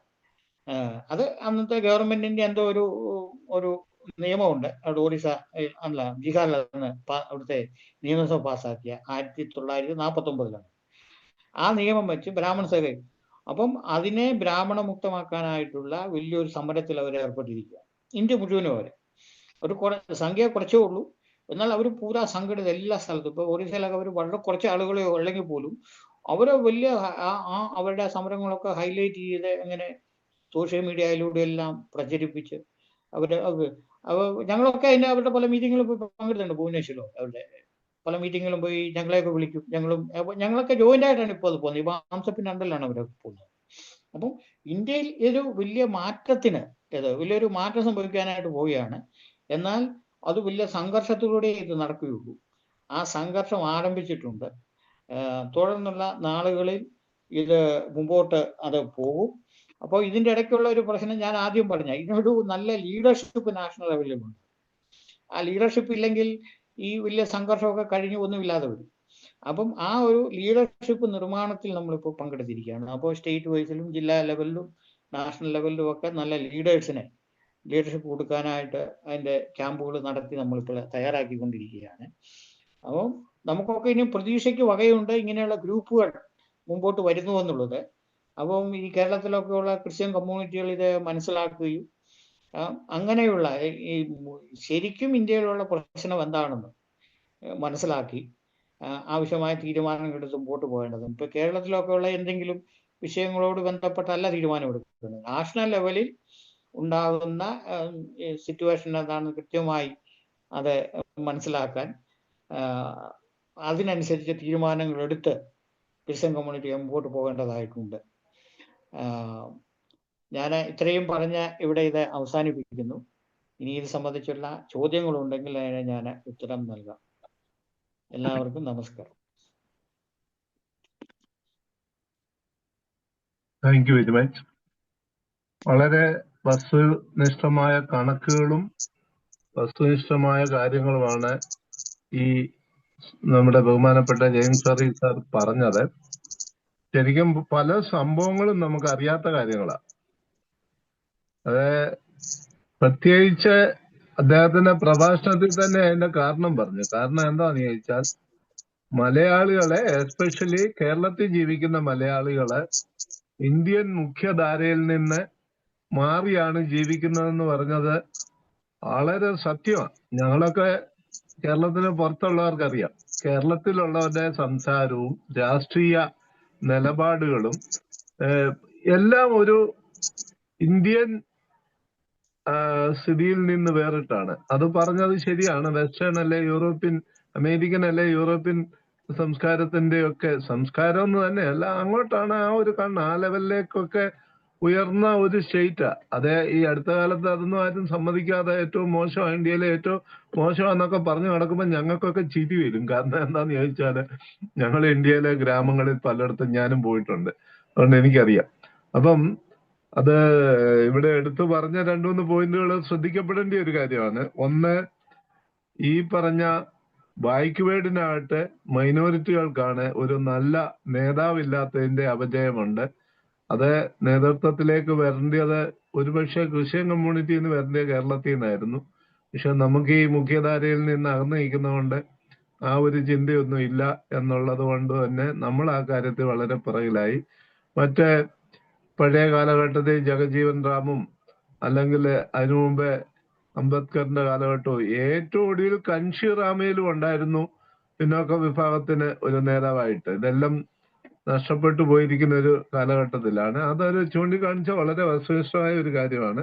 അതുപോലെ കേരളം മുഖ്യധാരയിൽ നിന്ന് മാറി നിൽക്കുന്നു എന്ന് പറയുന്നത് വളരെ കറക്റ്റാണ്. ഞാൻ വളരെയധികം സന്ദർഭവുമായിട്ട് ബന്ധപ്പെട്ട്, പ്രത്യേകിച്ച് ഇന്ത്യയിലെ കോൺഗ്രസിനെ നശിപ്പിച്ച കേരളത്തിലെ കോൺഗ്രസ് നേതൃത്വത്തിന്റെ സ്ഥാപിത താല്പര്യവും അവരുടെ മാത്രം താല്പര്യം, കേരളത്തിന് വേണ്ടി ഉള്ള താല്പര്യം കൊണ്ടാണ് കോൺഗ്രസ് ഇത്രയും അപജയപ്പെട്ടെന്ന് വിശ്വസിക്കുന്ന ഒരാളാണ്. അത് ഇപ്പം പൊതുവേദി പറയുന്നില്ലേ പോലും പേഴ്സണലായിട്ട് ആർക്കെങ്കിലും അതിനെപ്പറ്റി തന്നെ ഞാൻ വ്യക്തമായിട്ട് പറഞ്ഞുതരാം. അടുത്തത് വിദ്യാഭ്യാസത്തിന്റെ ആവശ്യകത. അതാണ് ഇന്ത്യയിലെ മൈനോറിറ്റി, എസ്പെഷ്യലി ബാക്ക്വേർഡ് കമ്മ്യൂണിറ്റിക്ക് പറ്റിയ ഏറ്റവും വലിയ പ്രശ്നം. വിദ്യാഭ്യാസ രംഗത്ത് ഒരു പുരോഗതി പ്രാപിക്കാൻ പറ്റിയില്ല. കേരളത്തിന്റെ ഏറ്റവും വലിയ നേട്ടവും അത് തന്നെയാണ്. ഇന്ന് മലയാളികൾ ഇത്രയൊക്കെ പറയാനും സംസാരിക്കാനും ലോകത്തിന്റെ നാനാഭാഗത്തെത്താനും കാരണം വിദ്യാഭ്യാസം തന്നെയായിരുന്നു. പിന്നെ സംവരണ വിഷയം അത് വലിയൊരു വിഷയമാണ്. കാര്യം ജനാധിപത്യ രാജ്യത്ത് ഭരണഘടനയ്ക്ക് വിരുദ്ധമായിട്ട് പ്രസിഡന്റ് ഓർഡർ ഇറക്കിയിട്ട് ഇവിടുത്തെ ഒരു വിഭാഗത്തിന് മാത്രം സംവരണം കിട്ടുന്ന, അതായത് SC വിഭാഗത്തിലെ ഹിന്ദു വിഭാഗങ്ങൾക്ക് മാത്രം സംവരണം കിട്ടുന്നു. അതിൽ സമരം ചെയ്ത് പല കമ്മ്യൂണിറ്റികൾ അത് നേടിയെടുത്തപ്പോൾ ഇന്ത്യയിലെ ക്രൈസ്തവർക്ക് യാതൊരു പ്രശ്നമില്ലാത്ത കാര്യം അത് തന്നെയാണ് നേരത്തെ പറഞ്ഞ ആ കേരളത്തിന്റെ ഒരു സ്വഭാവം. കേരളത്തിലെ ക്രൈസ്തവരെന്ന് പറഞ്ഞ ഒരു വലിയ ജാതിയ, ഒരു സവർണ വിഭാഗം അല്ലെ ബ്രാഹ്മണ്യ വിഭാഗം എന്നൊക്കെ വിചാരിച്ച് മയങ്ങിക്കിടക്കുക. അതുകൊണ്ട് തന്നെ ക്രൈസ്തവർക്ക് സംവരണം കിട്ടേണ്ടത് ക്രൈസ്തവ ഷെഡ്യൂൾ കാസ്റ്റുകൾക്ക് കിട്ടേണ്ടത് നഷ്ടപ്പെടുത്തി കളഞ്ഞു. അങ്ങനെ മൊത്തത്തില് നല്ലൊരു ബോധവൽക്കരണത്തിന്റെ ക്ലാസ് ആയിരുന്നു. തീർച്ചയായിട്ടും ഇത് നമുക്ക് വളരെയധികം പ്രയോജനപ്പെടും. ഇതിന്റെ ചർച്ച ചെയ്യുവാനായിട്ട് താല്പര്യമുള്ള ഒരു സിസ്റ്റത്തിൽ കൈപൊക്കുകയോ ഹാൻഡ് റൈസ് ചെയ്യുകയോ അല്ലെങ്കിൽ അത് ആർക്കെങ്കിലും സിസ്റ്റത്തിലൂടെ ഹാൻഡ് റൈസ് ചെയ്യാൻ ബുദ്ധിമുട്ടുണ്ടെങ്കിൽ ചാറ്റ് ബോക്സിൽ പേരെഴുതിയിട്ടാൽ മതി, ഞാൻ വിളിച്ചോളാം. അതിനു മുമ്പേ അടുത്ത വെബിനാറിനെ പറ്റി സംസാരിക്കുവാന് ബഹുമാനപ്പെട്ട VI ജേക്കബ് സാറിനെ ക്ഷണിക്കുന്നു. അദ്ദേഹം നമ്മുടെ അഡ്മിനാണ് ലൈറ്റന്റെ. അദ്ദേഹം ഇപ്പോൾ അടുത്ത വെബിനാറിനെ പറ്റി പറയുന്നതായിരിക്കും. അടുത്ത വെബിനാറിനെ കുറിച്ച് അനൗൺസ്മെന്റ് നടത്തിക്കൊള്ളട്ടെ.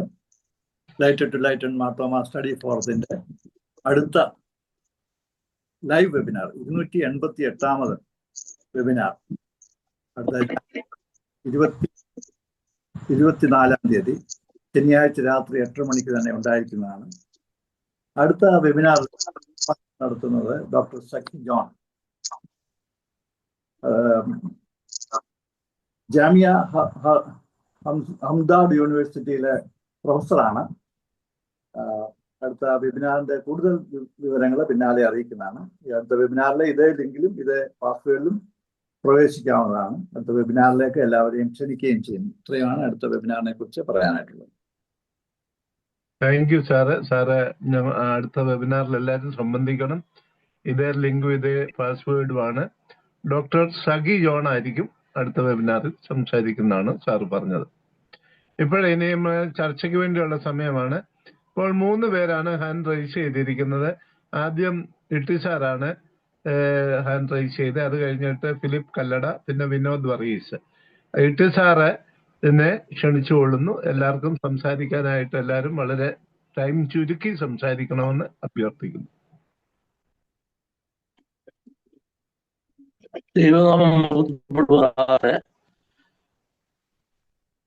ഈ വെബിനാറിൽ പങ്കെടുക്കുന്ന എല്ലാ ബഹുമാന്യ വ്യക്തികൾക്കും നേതൃത്വം നൽകിയതായിട്ടുള്ള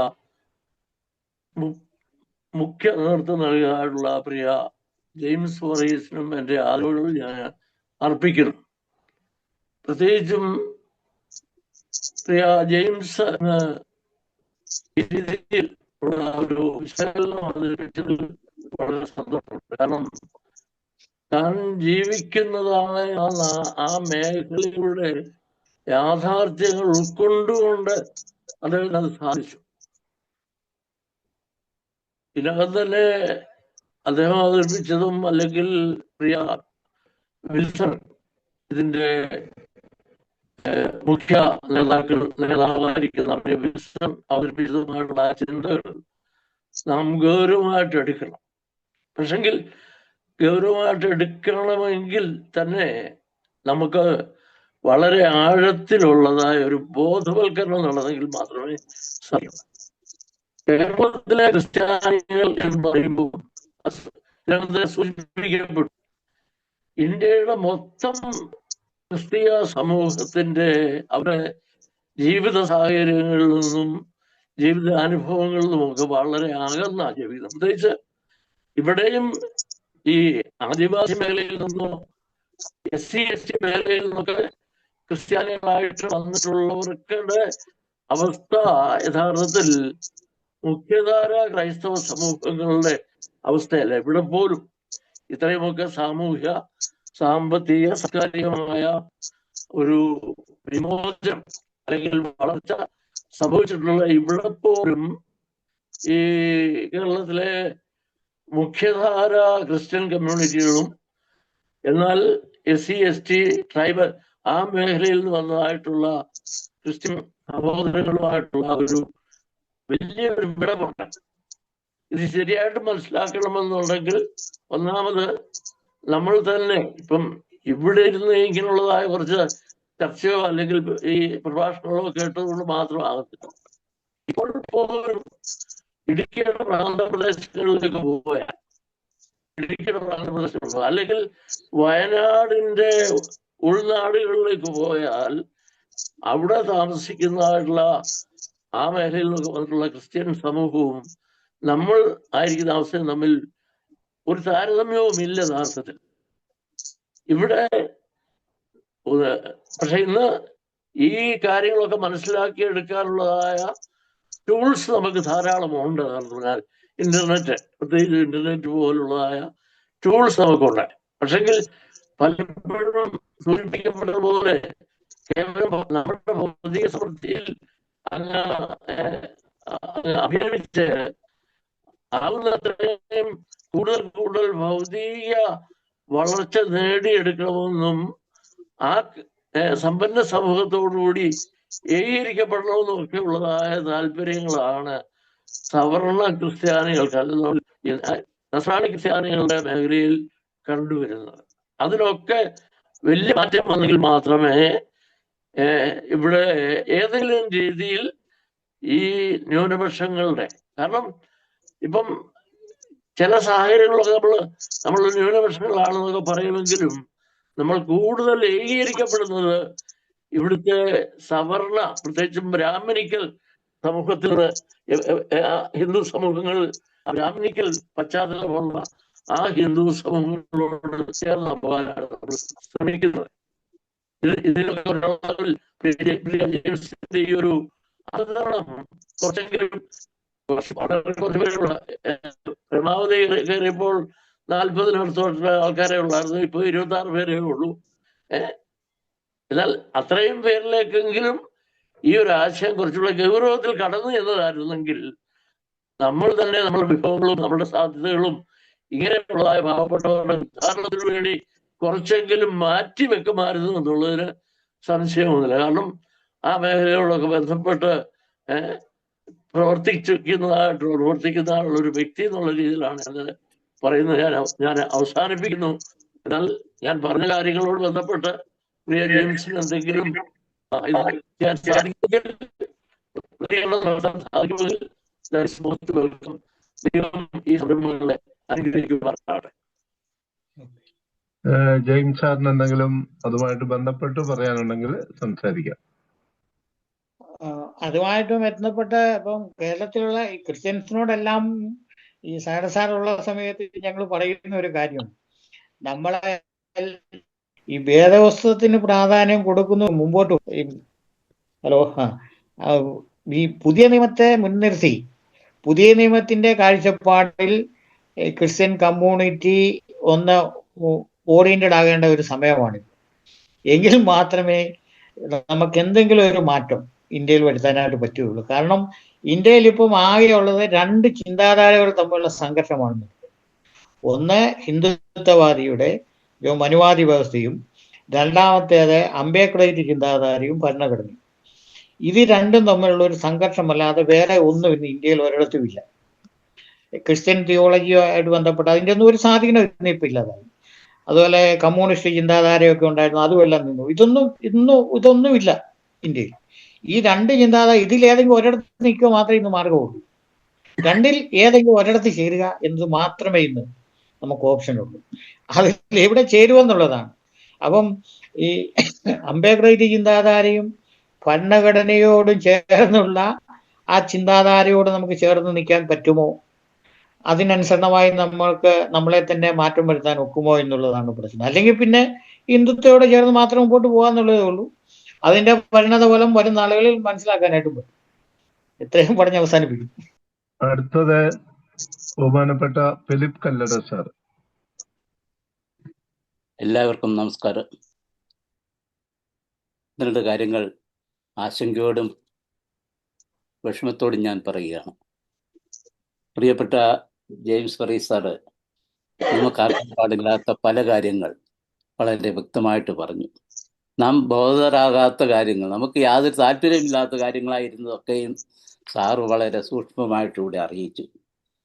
നമ്മൾ എന്നിട്ടും അതിനെക്കുറിച്ചൊന്നും ബോധവാന്മാരല്ല. സത്യത്തിൽ ഈ സാറിൻ്റെ പ്രഭാഷണം കേരളത്തിലെ മുഴുവൻ ക്രൈസ്തവരും കേട്ടിരുന്നെങ്കിലെന്ന് ഞാൻ ആശിച്ചു പോവുകയാണ്. ഭരണഘടനയെക്കുറിച്ച് നമുക്ക് യാതൊരു താല്പര്യവുമില്ല, അതെന്തായാലും കുഴപ്പമില്ല എന്നുള്ള ധാരണയിലാണ്. മറ്റൊരു പ്രധാന കാരണം 1956 നവംബർ 1 കേരളം രൂപപ്പെട്ടപ്പോൾ കേരളത്തിലെ ഭരണകർത്താക്കളും രാജാക്കന്മാരിൽ നിന്നുള്ള മാറിയ സാഹചര്യത്തിൽ നമുക്ക് കുറേ അവകാശങ്ങളും ഒക്കെ തന്നു. നമ്മളതിലങ്ങ് രമിച്ചു. ഇവിടെ സാറ് പറഞ്ഞതുപോലെ ഇവിടെയുള്ള സവർണ ക്രൈസ്തവർ എന്ന് പറയുന്ന സിറിയൻസ്, റോമൻസ്, ലാറ്റിന്, ഇവർക്കെല്ലാം നല്ല ഭംഗിയായ വിദ്യാഭ്യാസം ലഭിച്ചു. ഈ വിദ്യാഭ്യാസത്തിന് ഫലമായിട്ട് പലരും പുറത്തു പോയി ഗൾഫ് രാജ്യങ്ങളിലൊക്കെ പോയി ക്രമേണ പണക്കാരായി. ആ പണം കൊണ്ട് അവർ വലിയ പോഷക വീടൊക്കെ വാങ്ങി അവരെല്ലാം ഒരു ബ്രാഹ്മണിക്കൽ സ്റ്റാറ്റസിലേക്ക് ഉയർന്നു. ആ ഒരു നിലയിൽ മറ്റുള്ളവരെ അവഗണിക്കുകയും ഇവിടെ സുവിശേഷം അറിയിക്കണമെന്നും മറ്റുള്ളവരെ ചേർക്കണമെന്നും ഒക്കെ ഉള്ള ചിന്ത നഷ്ടപ്പെടുകയും ചെയ്ത ഒരു സാഹചര്യമാണ് നമുക്ക് പിന്നീടുണ്ടായത്. ഇതുകൊണ്ടാണ് നാം ഈ ഭരണഘടനയെക്കുറിച്ചോ സ്കൂളിൽ പോലും പഠിപ്പിക്കുകയോ അതിനെക്കുറിച്ച് ഒരു വാക്കല്ലാതെ അതിനകത്ത് എന്താണെന്ന് പഠിപ്പിക്കുകയോ ചെയ്യാതിരുന്നതിന് കാരണം. അതിൻ്റെ ഫലമായിട്ട് എന്ത് സംഭവിച്ചു? ഇവിടെയുള്ള ക്രിസ്ത്യാനികളൊക്കെ മറ്റു സ്ഥലങ്ങളിലൊക്കെ പോയി സുവിശേഷം അറിയിച്ചെങ്കിലും അതൊന്നും പൂർണ്ണമായിട്ട് വിജയിക്കുവാനോ മറ്റുള്ളവരെ അംഗീകരിക്കുവാനോ ഭാഷ തടസ്സം മാറ്റുവാനോ ഒന്നും സാധിച്ചില്ല എന്നുള്ളത് ഭയങ്കര സങ്കടകരമായ ഒരു അവസ്ഥയാണ്. ഈ ഒരു അവസ്ഥയിലാണ് പ്രിയപ്പെട്ട സൈറസ് സാറിൻ്റെ കൂടെ ജെയിംസ് സാറൊക്കെ പോയി പ്രവർത്തിച്ചു എന്നുള്ളത് വളരെ ആശ്വാസമാണ്. ആ സംഭവങ്ങളൊക്കെ നമുക്ക് വ്യക്തമായിട്ട് അറിയാം. ഇവിടെ എനിക്ക് പറയാനുള്ള ഒരു കാര്യം, 1928 ശേഷം ഒരു തെരഞ്ഞെടുപ്പ് നടക്കും. RSSന്റെ ഒരു അജണ്ടയുണ്ടായിരുന്നു. ഞാൻ കഴിഞ്ഞ ദിവസം അത് വായിച്ചു. അടുത്ത തെരഞ്ഞെടുപ്പിൽ 2/3 ഭൂരിപക്ഷം നേടുക, ഇന്ത്യയിലെ ഭരണഘടനയൊക്കെ മാറ്റി എഴുതുക, അതുപോലെ തന്നെ മുഴുവൻ അധികാരങ്ങളും ഹിന്ദു മതരാഷ്ട്രത്തിന് അനുകൂലമാക്കി തീർക്കുക. അതിനുവേണ്ടി എല്ലാ സ്റ്റേറ്റിലും അതില്ലാത്തടത്തും പോയി അവരെ പ്രീണിപ്പിച്ചോ നിർബന്ധിച്ചോ ഭൂരിപക്ഷം ഉണ്ടാക്കുക. ഇതവരുടെ ഒരു അജണ്ടയാണ്. അവരൊക്കെ ഒരു മീറ്റിംഗ് കൂടുമ്പോൾ 1-2 ലക്ഷമല്ല 1 കോടി മനുഷ്യർക്ക് ഒരുമിച്ച് കൂടും അറസ്റ്റുകാർ. കാരണം അവരതിനുവേണ്ടി അത്രയ്ക്ക് ശക്തമായിട്ട് നിൽക്കുകയാണ്. നമ്മുടെ ഒരു മീറ്റിങ്ങോ ഒരിക്കലും അത്ര ആൾ വരികയില്ല. നമ്മളൊക്കെ വലിയ സ്റ്റാറ്റസ് ഉള്ളവരായിട്ട് മുകളിൽ കയറിയിരിക്കും, എന്നിട്ട് വിമർശിക്കും. ആ വിമർശനം കൊണ്ട് യാതൊരു പ്രയോജനവുമില്ല. SC/ST ടൈപ്പിലുള്ള ആൾക്കാരെ കുറിച്ച് നമുക്കുള്ള ധാരണ എന്തായിരുന്നു? ജേക്കബ് സാർ ഇവിടെ പറഞ്ഞല്ലോ, വയനാട്ടിലെ SC/STക്കാരുടെ ജീവിത രീതി, അവരുടെ ലെവൽ നമ്മുടെ ലെവൽ ഒന്നാണോ? ഇതൊക്കെ നാം മനസ്സിലാക്കി അവരുടെ കൂടെ ഇറങ്ങിച്ചെന്ന് പ്രവർത്തിക്കാനുള്ള ശക്തിയും കഴിവുമില്ലെങ്കിൽ RSSന്റെ അജണ്ട ആയിരിക്കും നടപ്പിലാകാൻ പോകുന്നത്. നമ്മൾക്കൊരു മീറ്റിംഗ് നടത്തണമെങ്കിൽ പോലും ഇവിടെ ജെയിംസ് സാർ പറഞ്ഞു അവരുടെ അവസാനം ഓറിസയിലെ മീറ്റിംഗ് ക്യാൻസലാക്കി ഗവൺമെന്റ്. നടത്താൻ സാധിക്കാവുന്ന ലക്ഷക്കണക്കിന് രൂപ നഷ്ടപ്പെട്ടു. ഒരു ഗവൺമെന്റും നമുക്ക് അനുകൂലമായിട്ട് നിൽക്കില്ല ഇനി. പ്രത്യേകിച്ച് ഇന്ത്യയിലെ ഭരണഘടന അനുസരിച്ച് എന്ത് സംഭവിക്കണമെന്ന് കൃത്യമായിട്ട് പറയുന്നത് ഇവിടുത്തെ പ്രധാനമന്ത്രി ആയിരിക്കും. പ്രസിഡന്റിന് പോലും അതിൻ്റെ അധികാരമില്ലാത്ത ഒരവസ്ഥയിലേക്ക് മാറുകയാണ്. ഇവിടുത്തെ ജഡ്ജിമാരുടെ കാര്യങ്ങളോ അതൊന്നും പറയാതിരിക്കുകയാണ് ഭേദം. നമ്മളൊക്കെ നല്ല ജനാധിപത്യമാണെന്നൊക്കെ നമുക്ക് പറയാം, പക്ഷേ ജനാധിപത്യമല്ല ഇവിടെ ക്രമേണ നടന്നുകൊണ്ടിരിക്കുന്നത്. ക്രമേണ മാറി ഭരണത്തിൻ്റെ രീതികളൊക്കെ ഇതൊക്കെ മനസ്സിലാക്കി വരുമ്പോൾ നമ്മുടെ നാട്ടിലും നാം കുറവിടെ ജാഗരൂകരാകണം എന്നുള്ള കാര്യമാണ് പ്രിയപ്പെട്ട ജെയിംസ് സാർ പറഞ്ഞത്. നമ്മൾ ഇതിനെക്കുറിച്ചൊന്നും അറിയില്ലാത്തവരായിട്ടോ അറിയാൻ പാടില്ലെന്ന് നടിക്കുന്നവരായിട്ടോ ഇരിക്കാതെ ഇതാണ് സത്യം എന്ന് മനസ്സിലാക്കി വാസ്തവത്തെ മനസ്സിലാക്കി ജീവിക്കാനുള്ള ഒരു പ്രേരണ എല്ലാവർക്കും കൊടുക്കണം. നമ്മൾ ഒരാൾ മാത്രം ഇത് പറഞ്ഞതുകൊണ്ടോ ഒരു ചെറിയ സംഘടന മാത്രം ചെറിയ ഗ്രൂപ്പിലിരുന്ന് പറഞ്ഞുകൊണ്ടോ കാര്യമില്ല. പ്രിയപ്പെട്ട ജെയിംസ് സാറിൻ്റെ പ്രസംഗം സത്യത്തിൽ നമുക്ക് അത് എല്ലാവർക്കും മറ്റുള്ളവരിലേക്ക് പകരുവാനുള്ള ഒരു ശക്തിയെങ്കിലും ഉണ്ടാകട്ടെ എന്നുള്ളതാണ് എൻ്റെ പ്രാർത്ഥന. ഭാവിയെക്കുറിച്ച് ഇരുളടഞ്ഞൊരാശയമല്ല ഞാൻ പറഞ്ഞത്. ഭാവിയെക്കുറിച്ച് നമുക്ക് പ്രത്യാശ ഉണ്ടാകാൻ സാറ് പറഞ്ഞതുപോലെ നമുക്ക് ഈ പ്രചരണത്തിലൂടെ മറ്റ് വിഭാഗങ്ങളെല്ലാം ഒരുമിച്ച് ചേർത്തുകൊണ്ട് ഒരു വലിയ പ്രതിസന്ധിയെ തരണം ചെയ്യാനുള്ള ശക്തി ആർജിക്കണം. അങ്ങനെ ആർജിക്കുവാൻ ശ്രമിക്കണം എന്നുള്ള ഏറിയ അപേക്ഷയോടെ ഞാൻ ഉപസംഹരിക്കുന്നു. നന്ദി. Thank you. ജെയിംസ് സാറിന് മറുപടി പറയാം. അല്ല, അതിൻ്റെ അകത്ത് പ്രത്യേക ചോദ്യങ്ങളൊന്നുമില്ല. സാറ് ഇങ്ങനെ ഞാൻ പറഞ്ഞതൊക്കെ ശരിയാണ് എന്നുള്ളത് പറഞ്ഞു വന്നേ ഉള്ളൂ. ഓക്കെ, അടുത്തത് ശ്രീ വിനോദ് വർഗീസ്. താങ്ക് യു സാറേ, താങ്ക് യു. എൻ്റെ പേര് വിനോദ് വർഗീസ്. ഞാൻ ഇന്ത്യയിൽ നല്ല ഇപ്പം ഞാൻ US ന്യൂയോർക്കിൽ നിന്നാണ് ഇപ്പം വളരെ ഞാൻ 27 വർഷം നോർത്ത് ഇന്ത്യയിലെ ഒരു ജീവിത ശേഷമാണ് അമേരിക്കയിലേക്ക് ചേക്കേറിയത്. വിൽസൺ സാറിന് ജെയിംസ് സാറ് പറഞ്ഞതുപോലെ പ്രിയ ഇ ടി സാറും ഒക്കെ ലൈനിലുണ്ടല്ലോ. വർഷങ്ങൾക്ക് മുൻപ് ഞാനൊരു കുറ്റബോധത്തോടെയാണ് ഇരിക്കുന്നത്. കാരണം സൈറസ് സാറിനോടൊപ്പമൊക്കെ ചേരണമെന്ന് പണ്ട് ഞാൻ ആഗ്രഹിച്ചതാണ്. എന്നാൽ ഞാനൊരു ഭീരു ആയതുകൊണ്ട് അന്ന് ഞാൻ ചേർന്നില്ല. അത് പല കാരണങ്ങൾ ഞാൻ ഇന്ന് തന്നെ അഡ്മിറ്റ് ചെയ്യുന്നു. എങ്കിലും ഇന്ന് ഞാൻ ഇന്ത്യക്ക് വെളിയിൽ വന്നപ്പോഴാണ് ഇപ്പോൾ പല കാര്യങ്ങളും എനിക്ക് കൂടെ വ്യക്തത വന്നത്. എങ്ങനെയാണ് ഇന്ത്യയുടെ ഓർഡർ ഇപ്പോൾ നിൽക്കുന്നതും ഇന്റർനാഷണലി എങ്ങനെയാണ് ലോകം മുഴുവനും ഇന്ന് ഭരിക്കപ്പെടുന്നതും. അതിന് സാറ് പറഞ്ഞതുപോലെ ഞാൻ ആദ്യം നമ്മുടെ മലയാളികളിൽ നിന്ന് തുടങ്ങട്ടെ. ഞാനൊരു മലയാളിയാണല്ലോ. നമ്മുടെ മലയാളികൾക്ക് ഭരണഘടനയെക്കുറിച്ചും അറിയത്തില്ല, വേദപുസ്തകത്തെക്കുറിച്ചും വലിയ ധാരണയില്ല. ക്രിസ്ത്യാനികൾ ഭൂരിപക്ഷം ആളുകളും എങ്ങനെയുള്ള സ്വർഗത്തിൽ പോകണം, ദൈവം തന്ന അനുഗ്രഹങ്ങൾ മാക്സിമം പണം സമ്പാദിച്ച് ഇവിടെ ജീവിക്കണം, എനിക്ക് പ്രശ്നമൊന്നും വരരുത്, അതിൻ്റെ ഒരു അല്പം ആരെങ്കിലും വിശ്വസിക്കാവുന്ന ആളുകളുണ്ടെങ്കിൽ അവർക്ക് ഒരു ചാരിറ്റിയായിട്ട് കൊടുക്കണം എന്നുള്ള ഒരു തത്വത്തിലാണ് ഇന്നത്തെ ഭൂരിപക്ഷവും നമ്മുടെ ഒരു 90% ക്രിസ്ത്യാനികളിൽ ജീവിക്കുന്നത്. എവിടെ പോയാൽ എനിക്ക് അനുഗ്രഹം ലഭിക്കും, എവിടെ പോയാൽ എനിക്ക് പ്രശ്നമില്ലാത്ത രീതിയിൽ പോകാം. ഞാൻ മുമ്പേ പറഞ്ഞ പോലെ ആരെങ്കിലും എനിക്ക് ഇഷ്ടപ്പെട്ടവരോ സൗകര്യപ്പെട്ടവരോ ഉണ്ടെങ്കിൽ അവർക്ക് അല്പം ഡൊണേഷൻ കൊടുക്കാം. That's it. അതിലപ്പുറമായിട്ട് യാതൊരു രീതിയിൽ ഇന്നത്തെ ക്രിസ്ത്യാനികൾ മാറിയിട്ടില്ല. ഇപ്പോൾ പള്ളി ചർച്ചസ് ആയാലും എല്ലായാലും. ഞാൻ എൻ്റെ വിഷയത്തിലേക്ക് വരട്ടെ. ജെയിംസ് സാറ് പറഞ്ഞത് ഇതിൻ്റെ അല്പം കൂടെ ഒരു അപ്പർ ലെവലിലാണ്. സാറ് എന്നോട് യോജിക്കുമെന്ന് അറിയില്ല. ഇന്ന് ഇന്ത്യയിൽ അഭിമുഖീകരിക്കുന്ന ഏറ്റവും വലിയ പ്രശ്നം ഇന്ന് മൂലം തുടങ്ങിയതല്ല. ഇന്ത്യ സ്വാതന്ത്ര്യം പ്രാപിച്ചപ്പോൾ തന്നെ ഇന്ത്യയെ ഒരു തരത്തിലും പൊങ്ങി വരരുതെന്ന് ആഗ്രഹിച്ച വലിയ ശക്തികൾ ലോകത്തിലെ പല ഭാഗത്തും ഉണ്ട്. അതിൻ്റെ വലിയൊരു ലക്ഷണമാണ് ഇന്ന് നാം മുമ്പേ പറഞ്ഞ ഹിന്ദുത്വ ശക്തികൾ ഇന്ത്യയിൽ ബലം പ്രാപിച്ചിരിക്കുന്നത്. അതൊരു വളരെ പ്ലാൻഡ് സ്ട്രക്ചേർഡ് ആക്ടിവിറ്റിയാണ് ഇപ്പോൾ ഇന്ത്യയിൽ നടക്കുന്നത്. അതിൻ്റെ വലിയൊരു ലക്ഷണം പറഞ്ഞു തരാം. ഇന്ത്യ ഒരിക്കലും മുന്നോട്ട് ഒരു ലോകശക്തിയായിട്ട് വരരുതെന്ന് ആഗ്രഹിക്കുന്ന ഒരു രാജ്യം, ഞാൻ പേരൊന്നും പറയുന്നില്ല കാരണം നമ്മൾ സോഷ്യൽ മീഡിയയിലാണ് ഇരിക്കുന്നത്, വലിയ ലോകരാജ്യം. ഇന്ത്യ സ്വാതന്ത്ര്യം പ്രാപിച്ചപ്പോൾ തന്നെ ഇന്ന് ഇന്ത്യയിൽ ഭൂരിപക്ഷമായിരിക്കുന്ന ഭൂരിപക്ഷം ഉണ്ടെന്ന് കരുതപ്പെടുന്ന രാഷ്ട്രീയ സ്വയം സേവക് സംഘിനെ പണം കൊടുത്ത് വളരെ കൃത്യമായ രീതിയിൽ ഇന്ത്യയുടെ പല ഭാഗങ്ങളും അവർ വിന്യസിപ്പിച്ചതിൻ്റെ പരിണിത ഫലമാണ് 2014 ഇലക്ഷന് ശേഷം BJP സർക്കാർ അധികാരത്തിൽ വന്നപ്പോൾ അതിനുശേഷം ഈ അഴിച്ചുവിട്ടിയ പട്ടിയെ പോലെ അവരെ സ്വാധീനിക്കാനായിട്ട് ഞാൻ മുമ്പേ പറഞ്ഞ കാര്യങ്ങൾ ഞാൻ വ്യക്തിപരമായിട്ട് പേര് ആരുടെയും പറയുന്നില്ല, നിങ്ങൾക്ക് അത് നിങ്ങൾക്ക് ഊഹിച്ചെടുക്കാവുന്നേ ഉള്ളൂ. ഈ RSSനെ ആവശ്യമായ രീതിയിൽ ഇന്ത്യ സ്വാതന്ത്ര്യം പ്രാപിച്ചപ്പോൾ മുതൽ അവർക്ക് ഫണ്ടിങ് കൊടുത്തുകൊണ്ട്, നമുക്കറിയാം ക്രിസ്ത്യാനികളൊക്കെ സ്വത്രാഴ്ചയും വല്ല ഡൊണേഷൻ കൊടുക്കും, ഹിന്ദുക്കൾ ഡൊണേഷൻ കൊടുത്തായിട്ട് നിങ്ങൾ ആരും അറിയാമെന്നു.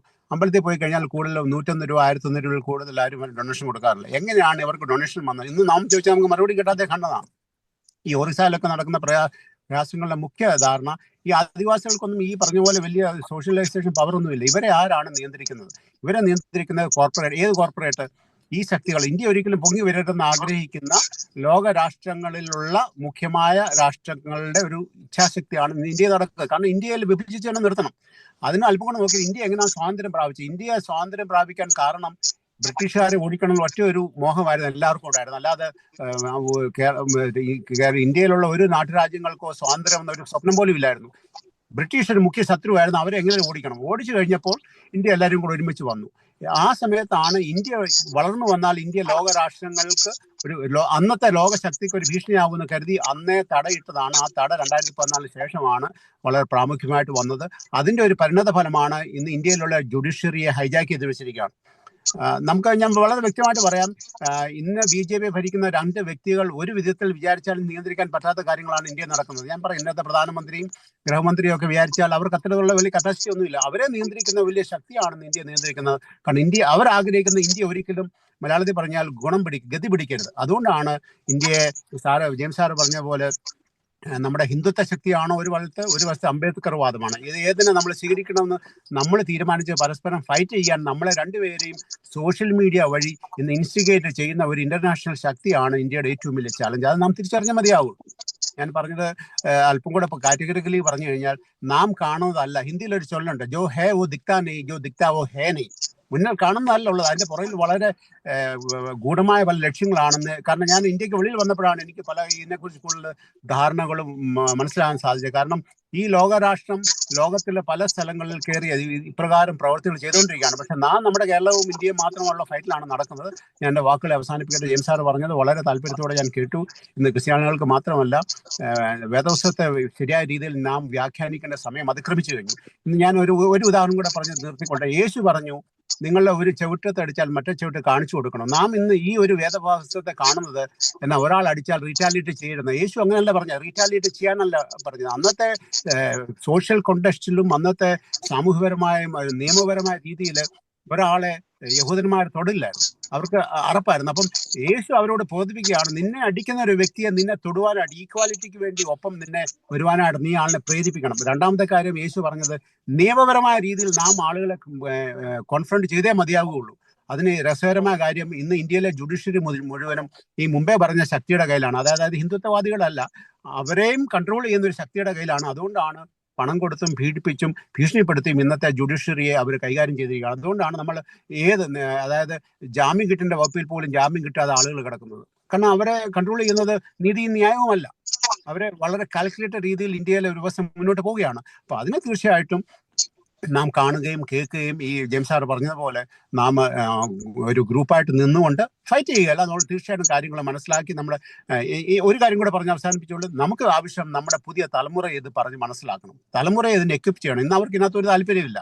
ദേ ലീസ്റ്റ് കെയർ അബൌട്ട് ഇറ്റ്. പ്രത്യേകിച്ച് മലയാളികൾ കേരളം വിട്ട് പോവുകയാണ്. പുതിയ തലമുറ മലയാളികളല്ല, നോർത്ത് ഇന്ത്യയിലുള്ളവർ പോലും കേരളം വിട്ട് ഇന്ത്യ വിട്ട് പോകുന്ന ഒരു പ്രവണതയിലേക്കാണ്. എന്നാൽ ഇന്ത്യയിലും അല്ലെങ്കിൽ നോർത്ത് ഇന്ത്യയിലുള്ള കുറേ ആളുകൾ ഇത് സഫർ ചെയ്യുന്നു. ഇത് എന്തായിത്തീരുമെന്ന് എനിക്കൊന്നും അറിയില്ല. തീർച്ചയായിട്ടും ദൈവം ഇതിന് വഴി കാണിച്ചു തരും. ഞാൻ പറഞ്ഞ പോലെ ഹിന്ദുത്വ ശക്തികളല്ല നമ്മുടെ ഇന്നത്തെ ബ്രാഹ്മണിസം അല്ല ഇന്ത്യയുടെ വലിയ പ്രധാനം. ബ്രാഹ്മണിസത്തെ മറ പിടിച്ചുകൊണ്ട് ഇതിന്റെ പുറകിൽ ഇന്ത്യ ഒരിക്കലും വളർന്നു വരരുതെന്ന് ആഗ്രഹിക്കുന്ന ഒരു ശക്തി ബ്രാഹ്മണസത്തെ ഒരു വശത്തും മറ്റിടത്ത് ദളിതരെ ഒരു വശത്തും നിർത്തി രണ്ടുപേരെ അങ്ങോട്ടും ഇങ്ങോട്ടും ഫൈറ്റ് ചെയ്യാൻ പ്രേരിപ്പിച്ചുകൊണ്ടിരിക്കുന്ന ഒരു ഘടകമാണ് ഇന്ന് ലോകവും ഇന്ത്യ നിയന്ത്രിച്ചുകൊണ്ടിരിക്കുന്നത്.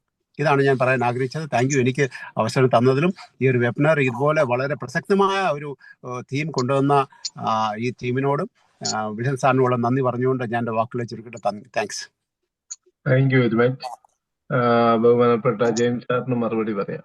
അപ്പം ഇന്ത്യയിലെ ജുഡീഷ്യറിയിൽ സുപ്രീം കോടതിയിലെ ഹൈക്കോടതിയിലെ ജഡ്ജസിനെ നിയമിക്കുന്നത് രാഷ്ട്രപതിയുടെ അധികാരമായിരുന്നു.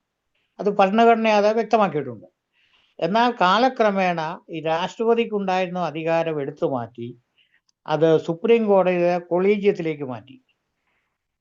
അപ്പം അവരാണ് ഇന്നത് നിയമിക്കുന്നത്. അവരെ എപ്പോഴും അവിടെ ഹൈകാസ്റ്റായ ആളുകളാണ് സുപ്രീം കോടതിയിലുമുള്ള സുപ്രീം കോടതിയിലുള്ള ഏതാണ്ട് 80% ആളുകളും ഹൈകാസ്റ്റ്. ഇവിടെ ഇന്ത്യയിലെ ഒരു 3.5%, 5% വരുന്ന കമ്മ്യൂണിറ്റിയിൽ നിന്നുള്ളവരാണ് അവിടുത്തെ ജഡ്ജസ് മുഴുവൻ. അപ്പം അവരെ എപ്പോഴും ഭരണഘടനയ്ക്കോ അനുസരിച്ചുള്ള നീതിയെക്കാളും ജാതീയമായിട്ടുള്ള നീതിക്ക് അവർ പ്രാമുഖ്യം കൊടുക്കുക, അതനുസരിച്ച് മുമ്പോട്ട് വരുന്നു എന്നുള്ളതാണ്. പിന്നെ രണ്ടാമത്തെ വേറൊരു കാര്യം അതിനകത്ത് പറയാനുള്ളത്, ഇന്ത്യ സ്വാതന്ത്ര്യം കിട്ടുമ്പോൾ ഇന്ത്യയുടെ ജനസംഖ്യ ഒരു 45-48 കോടിയേ ഉള്ളൂ. ആ സമയത്തുള്ള സുപ്രീം കോടതിയിലെ ജഡ്ജസിന്റെ സംഖ്യയാണ് ഈ 150 കോടി ജനങ്ങളായപ്പോഴും ഉള്ളത്. കാരണം അന്ന് 32 ഉള്ളത്. ഈ 150 കോടി ജനങ്ങളായപ്പോഴും ഇന്നും ആ 32 ജഡ്ജസേ അവിടെ ഉള്ളൂ സുപ്രീം കോടതി. അപ്പം ഇതിന് സമൂലമായ ഇന്ത്യൻ ജുഡീഷ്യറിയിൽ സമൂലമായ മാറ്റം വരുത്തേണ്ട സമയമായി. അപ്പൊ ഇതിനകത്തൊരു പ്രതിസന്ധി അവർ നേരിടുന്നുണ്ട്. ഇതിന് പാർലമെന്റിൽ ഒരു പ്രത്യേക നിയമം കൊണ്ടുവന്നാൽ ഈ നിയമനങ്ങളിലെല്ലാം ഈ റിസർവേഷൻ ബാധകമാവും. SC, ST, OBC വിഭാഗങ്ങളിൽ നിന്നുള്ളവർക്ക് ഭരണഘടന അനുസരിച്ചുള്ള നിയമനം നൽകേണ്ടതായിട്ട് വരും. അപ്പം ഈ ഒരു പ്രതിസന്ധി കണ്ടുകൊണ്ടാണ് അവർ അതിനുള്ള ഒരു പാർലമെന്റിൽ ഒരു ബില്ല് കൊണ്ടുവരിക, പാസ്സാക്കുകയോ ചെയ്യാതെ ഇതിന് മുമ്പോട്ട് പോകും. ഇത് വാസ്തവത്തിൽ ഇന്ത്യയിലുള്ള സാധാരണക്കാരായ ആളുകളെ ബാധിക്കുന്ന വലിയൊരു വിഷയമാണിത്. കേസുകൾ അതുകൊണ്ട് കോടിക്കണക്കിന് കേസുകൾ കെട്ടിക്കിടക്കുകയാണ്. 10, 15, 20 കൊല്ലമായാലും കേസ് തീരത്തില്ല. അപ്പൊ ഇന്ത്യയിൽ സമൂലമായ വലിയൊരു മാറ്റം അനിവാര്യമാണ് ഇനി മുമ്പോട്ട്. അതിനുള്ള അങ്ങനെ ബോധമുള്ള ഒരു സമൂഹം, ലീഡർഷിപ്പ് ഇന്ത്യയിൽ വളർന്നു വരണം. അതിനുവേണ്ടിയുള്ള ഒരു ശ്രമമാണ് ഞങ്ങൾക്ക് ഇപ്പൊ നടത്തിക്കൊണ്ടിരിക്കുന്നത്. ഇത്രയും പറഞ്ഞ് അവസാനിപ്പിക്കുന്നു. നമ്മുടെ ഇതുവരെ സംസാരിക്കാനായിട്ട് ഹാൻഡ് റൈസ് ചെയ്തവരാരും ഇനിയില്ല. ആരെങ്കിലും ഇപ്പോഴെന്തെങ്കിലും ഇതിനോട് ചേർത്ത് സംസാരിക്കാനാണെങ്കിൽ ഇപ്പോൾ ഏതാനും നിമിഷങ്ങളുണ്ട്, അതിനുള്ള അവസരമുണ്ട്. അല്ലെങ്കിൽ നമുക്ക് അടുത്ത അജണ്ടയിലേക്ക് പ്രവേശിക്കാം. ആരെങ്കിലും ഉണ്ടെങ്കിൽ ഇപ്പോൾ അവസരമുണ്ട്. വിൽസൺ സാർ, ഒരു കാര്യം കൂടെ സാറ് പറഞ്ഞത് വളരെ വാസ്തവമാണ്. അതുകൊണ്ടാണ് ആളുകളെ ശ്രദ്ധ മാറ്റാൻ വേണ്ടി ഇന്ന് സോഷ്യൽ മീഡിയ ഉപയോഗിച്ച് മതപരമായ കാര്യങ്ങൾ മാത്രമാണ് പരസ്പരം സ്പർദ്ധ വളർത്തി അങ്ങോട്ടും ഇങ്ങോട്ടും. അതായത് ഇപ്പം നമ്മൾ തമ്മിൽ ഫൈറ്റ് ചെയ്തുകൊണ്ട് നമുക്ക് മറ്റുള്ള കാര്യങ്ങൾ ചിന്തിക്കാൻ സമയമില്ല. അതുകൊണ്ടാണ് അതും വലിയൊരു പ്ലാൻഡ് സ്ട്രാറ്റജിയാണ് ഇന്ത്യയിലെ സോഷ്യൽ മീഡിയയിൽ കൂടെ നടന്നുകൊണ്ടിരിക്കുന്നത്. പരസ്പരം എന്നാ പറഞ്ഞാൽ ഇപ്പം ഓരോ പാർട്ടിയുടെ IT സെല്ലാണെങ്കിലും അവർ വളരെ മനഃപൂർവ്വം ശ്രമിച്ചുകൊണ്ടിരിക്കുകയാണ് ആളുകളുള്ളിൽ ഈ ജാതീയ ചിന്ത മാത്രമേ ആകാവൂ, അല്ലാതെ വേറൊരു ചിന്ത ഈ സാറ് പറഞ്ഞ പോലുള്ള ഈ ഭരണഘടനയെ കുറിച്ചോ ആളുകളുടെ റൈറ്റ്സിനെ കുറിച്ചുള്ള ചിന്തകളൊന്നും എത്ര പേര് സംസാരിക്കും? ആരും അറിഞ്ഞതില്ല, ആരും ഇതിനെക്കുറിച്ച് ജാഗരൂകരല്ല, ആരും ഇതിനെക്കുറിച്ച് ബോധേടല്ല. ഹൂ കേസ്, ഓക്കെ, ഞങ്ങളുടെ കാര്യമൊന്നുമല്ല, നേതാക്കന്മാർ നോക്കിക്കോളും, നമ്മുടെ പ്രശ്നമല്ല, ആളുകൾ നോക്കിക്കോളും. ആ ഒരു വലിയ ആറ്റിറ്റ്യൂഡിലാണ് ഇന്നത്തെ യുവജനത നിൽക്കുന്നത്. കാരണം ഇന്ന് അവരുടെ മുമ്പിൽ വേറൊരു, ഞാൻ കഴിഞ്ഞ ആഴ്ച ഒരു IT ഗ്രൂപ്പുമായിട്ട് സംസാരിച്ചുകൊണ്ടിരുന്നപ്പോൾ ഇന്ന് മിക്കവാറും യൂസിന്റെ ഏറ്റവും വലിയ ശ്രദ്ധ യൂട്യൂബിലെ വീഡിയോ ഉണ്ടാക്കിയിട്ടാൽ കുറെ കാശ് കിട്ടും, ജോലിക്ക് പോയില്ലെങ്കിലും. ഇന്ന് ആ തലങ്ങളിലേക്ക് ആളുകളുടെ ശ്രദ്ധ മാറിക്കൊണ്ടിരിക്കുകയാണ്. ഞാൻ എൻ്റെ വാക്കുകൾ അവസാനിപ്പിക്കട്ടെ. ആ തലങ്ങളിൽ നമ്മൾ ചർച്ചയൊക്കെ സംഘടിപ്പിച്ചാൽ വളരെ നല്ലതാണ്. ഇന്നത്തെ യുവത്വം എങ്ങോട്ടാണ് പോകുന്നത്, അല്ലെങ്കിൽ യുവജനങ്ങളുടെ ചോയ്സ് എന്നതാണ്. Thank you. Shrimati Anila Jacob video ഒക്കെ ഓൺ ചെയ്തിട്ടുണ്ട്. മീൻസ് എന്തെങ്കിലും പറയാനുണ്ടോ? ഉണ്ട്. അതായത് വിനോദ് സാർ പറഞ്ഞത് വളരെ കറക്റ്റാണ്. കാരണം ഇന്ത്യയിലുള്ള ജനങ്ങളെ തമ്മിൽ ഭിന്നിപ്പിച്ച് എങ്ങനെയും ഇന്ത്യ വളരാതെ ശ്രമിക്കുക, അത് തന്നെയാണ് ഒരു ലക്ഷ്യം തീർച്ചയായിട്ടും. അതുകൊണ്ടാണല്ലോ നമുക്ക് ഇപ്പം പണ്ടുള്ളതിനേക്കാളും വിദ്വേഷ പ്രസംഗങ്ങള്, അതുപോലെ തന്നെ ആചാര തടസ്സങ്ങള്, ഇതൊക്കെ പണ്ടുള്ളതിനേക്കാൾ വളരെ കൂടുതലാണ്. കണക്കെടുത്ത് നോക്കുമ്പോൾ താരതമ്യേന വളരെ കൂടുതലാണ് ഇന്ന് നേരിടുന്ന ഈ രീതിയിലുള്ള പ്രശ്നങ്ങള്.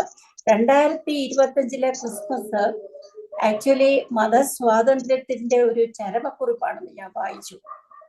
അതുപോലെ തന്നെ 1950 രാജ്യം നെയ്തെടുത്ത ഭരണഘടനയുടെ മരണമണിയാണ് ഇന്ന് നാം കേൾക്കുന്നത്.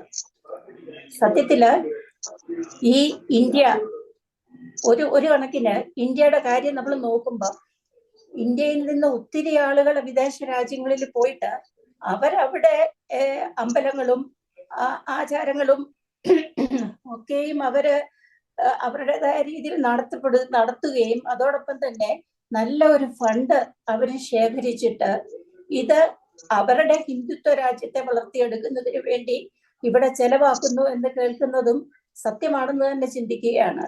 കാരണം ഇന്ന് ഓരോ ക്രിസ്മസ് നക്ഷത്രത്തിനും താഴെ ഒരു പോലീസ് യൂണിറ്റ് നിലകൊള്ളുന്ന ഒരവസ്ഥ എന്ന് പറഞ്ഞു കഴിഞ്ഞാൽ അത് തീർച്ചയായും ജനാധിപത്യത്തിന്റെ ഒരു ചരമക്കുറിപ്പ് തന്നെയാണ്. നിർത്തുന്നു. താങ്ക്സ്.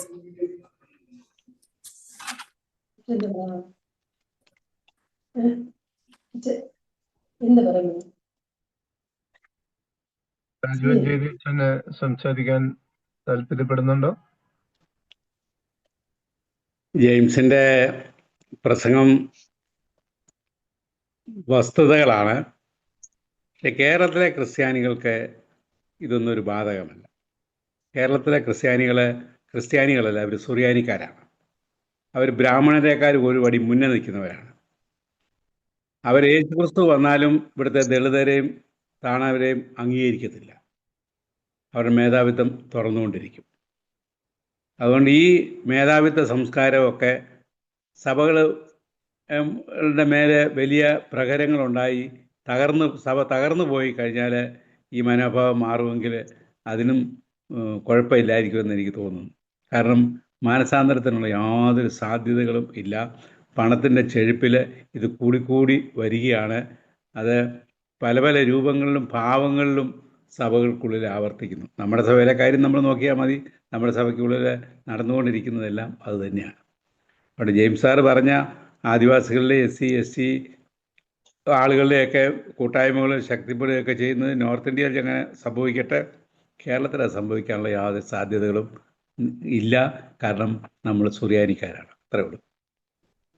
എല്ലാവരും സംസാരിക്കാൻ താല്പര്യപ്പെടുന്നവരെല്ലാം ഞാൻ സംസാരിക്കുന്നു. ഞാനൊരു അല്പം ഒന്നുകൊണ്ട് കാര്യം ഇപ്പൊ രാജീവ് ചേച്ചിയും പറഞ്ഞോട് എനിക്ക് ചേർന്ന് പറയാം. തോന്നുന്നത് ജെയിംസ് സാറിന് ഇപ്പോ വീഡിയോ ഓൺ ചെയ്യാം. സാറിന്റെ സിഗ്നൽ ഇപ്പൊ ഓക്കെ ആയിട്ട് തോന്നുന്നുണ്ട്. ഒന്ന് ഓൺ ചെയ്ത് സംസാരിക്കുന്നതല്ലായിരുന്നു. Okay okay. ഇപ്പൊ രാജീവ് ചേച്ചിയും പറഞ്ഞതിനോട് ചേർന്ന് ഞാൻ ഒന്നുകൊണ്ട് കാര്യം പറയാം. ഈ കേരളത്തിലും ഇത് ഒരു ധ്രുവീകരണം ഉണ്ടാകാനായിട്ട് പോവുകയാണ്. കേരളത്തിലും ഇത് ആരംഭിച്ചിട്ടുണ്ട്.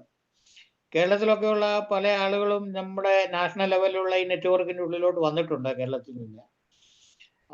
അപ്പം പ്രത്യേകിച്ച് ഞങ്ങൾ ഈ കോൺസെൻട്രേറ്റ് ചെയ്യുന്നത് ഹിന്ദി ബെൽറ്റാണ്. ഇപ്പോൾ ഒറീസയിലൊക്കെ ഇപ്പൊ ഈ അടുത്ത കാലത്ത് നമ്മൾ അനുഭവം, ഒറീസയിലേക്ക് ഒരു പ്രശ്നമില്ലായിരുന്നു, അതുകൊണ്ട് നമ്മൾ അധികം കോൺസെൻട്രേറ്റ് ചെയ്യുക. ഇപ്പോഴാണ് ഇതൊക്കെ നമ്മളിവിടെ ആരംഭിച്ചത് ഒറീസയിലൊക്കെ. എന്നാൽ ഹിന്ദി ബെൽറ്റിൽ നമ്മുടെ ഈ മൂവ്മെന്റ് വളരെ ശക്തമായിട്ട് മുമ്പോട്ട് പോകുന്നുണ്ട്. അത് ശക്തി പ്രാപിക്കും. ഇപ്പോൾ ഈ ഹിന്ദി ബെൽറ്റിൽ ഈ മനുവാദി ആളുകൾ ഇത് ഇലക്ഷനിലൊക്കെ ജയിക്കുന്നത് EVM മെഷീനിലൂടെ മാത്രമാണ്, അല്ലാതെ ജനങ്ങൾ വോട്ട് കൊടുത്തിട്ടല്ല. അപ്പം EVM മെഷീൻ നിരോധിക്കണമെന്നുള്ള വലിയൊരു മൂവ്മെന്റ് ആരംഭിച്ചിട്ടുണ്ട്. അതിൻ്റെ ഒന്ന് രണ്ട് സമരങ്ങളൊക്കെ നടത്തിയിട്ടുണ്ട്. ഇനി ആ സമരങ്ങൾ മുമ്പോട്ട് പോകും. അപ്പം ഇനി ഭാവിയിൽ നമുക്ക് വളരെ പ്രതീക്ഷ നൽകുന്ന സിഗ്നലുകളാണ് ഞങ്ങൾ കാണുന്നത്. അപ്പം കേരളത്തിലുള്ള നിങ്ങൾക്കെല്ലാം ഇതിൽ പങ്കുചേരാം, ഇതിനെ സപ്പോർട്ട് ചെയ്യാം എന്ന് മാത്രം പറഞ്ഞ് ഞാൻ അവസാനിപ്പിക്കും. നമ്മുടെ മീറ്റിംഗിന്റെ അവസാനത്തിലേക്ക് നമ്മൾ എത്തിയിരിക്കുകയാണ്. ഇന്നത്തെ വിഷയം വളരെ പ്രസക്തമായിരുന്നു. പക്ഷേ നമ്മുടെ ഒരു ആറ്റിറ്റ്യൂഡ് തന്നെ ഇന്ന് ഇവിടെ പങ്കെടുത്ത ആൾക്കാരുടെ എണ്ണം നോക്കിയാൽ, അപ്പം നമുക്ക് നേരിട്ട് ബന്ധമുള്ള ഒരു വിഷയമായിരുന്നു കഴിഞ്ഞ ആഴ്ചയിൽ നമ്മൾ സംസാരിച്ച്. അതിന് ഏകദേശം 70ഓളം ആൾക്കാരുണ്ടായിരുന്നു. ഇന്ന് രാജ്യത്തിന്റെയും നമ്മുടെ നിലനിൽപ്പിന്റെയും പ്രശ്നം വന്നപ്പോൾ 40ഓളം ആൾക്കാരെ ഉള്ളായിരുന്നു.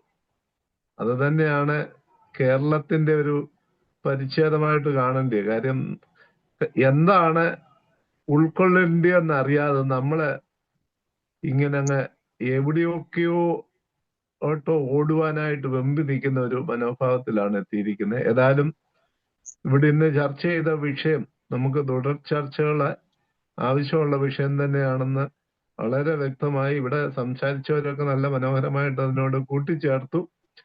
എല്ലാവരും പറഞ്ഞ കാര്യങ്ങള് എല്ലാം വളരെ ശ്രദ്ധേയമായ കാര്യങ്ങളായിരുന്നു ഇന്ന് ചർച്ചയിൽ പങ്കെടുത്തവർ പോലും സംസാരിച്ചത്. അതുകൊണ്ട് ഈ ചർച്ച ഇവിടെ അവസാനിക്കുന്നില്ല, നമുക്ക് മുന്നോട്ട് പോകാം. ഞാൻ ഇപ്പോഴേ വോട്ട് ഓഫ് താങ്ക്സിന് വേണ്ടി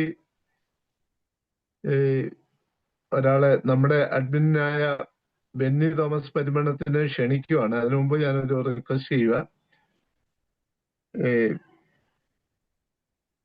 വിനോദ് വർഗീസ് സാറ് അത് കഴിഞ്ഞ് പ്രാർത്ഥിക്കണമെന്ന് ഞാൻ റിക്വസ്റ്റ് ചെയ്യുന്നു. രാജു അഞ്ചേരി അച്ഛന് ആശീർവാദവും പറയണമെന്ന് റിക്വസ്റ്റ് ചെയ്യുന്നു.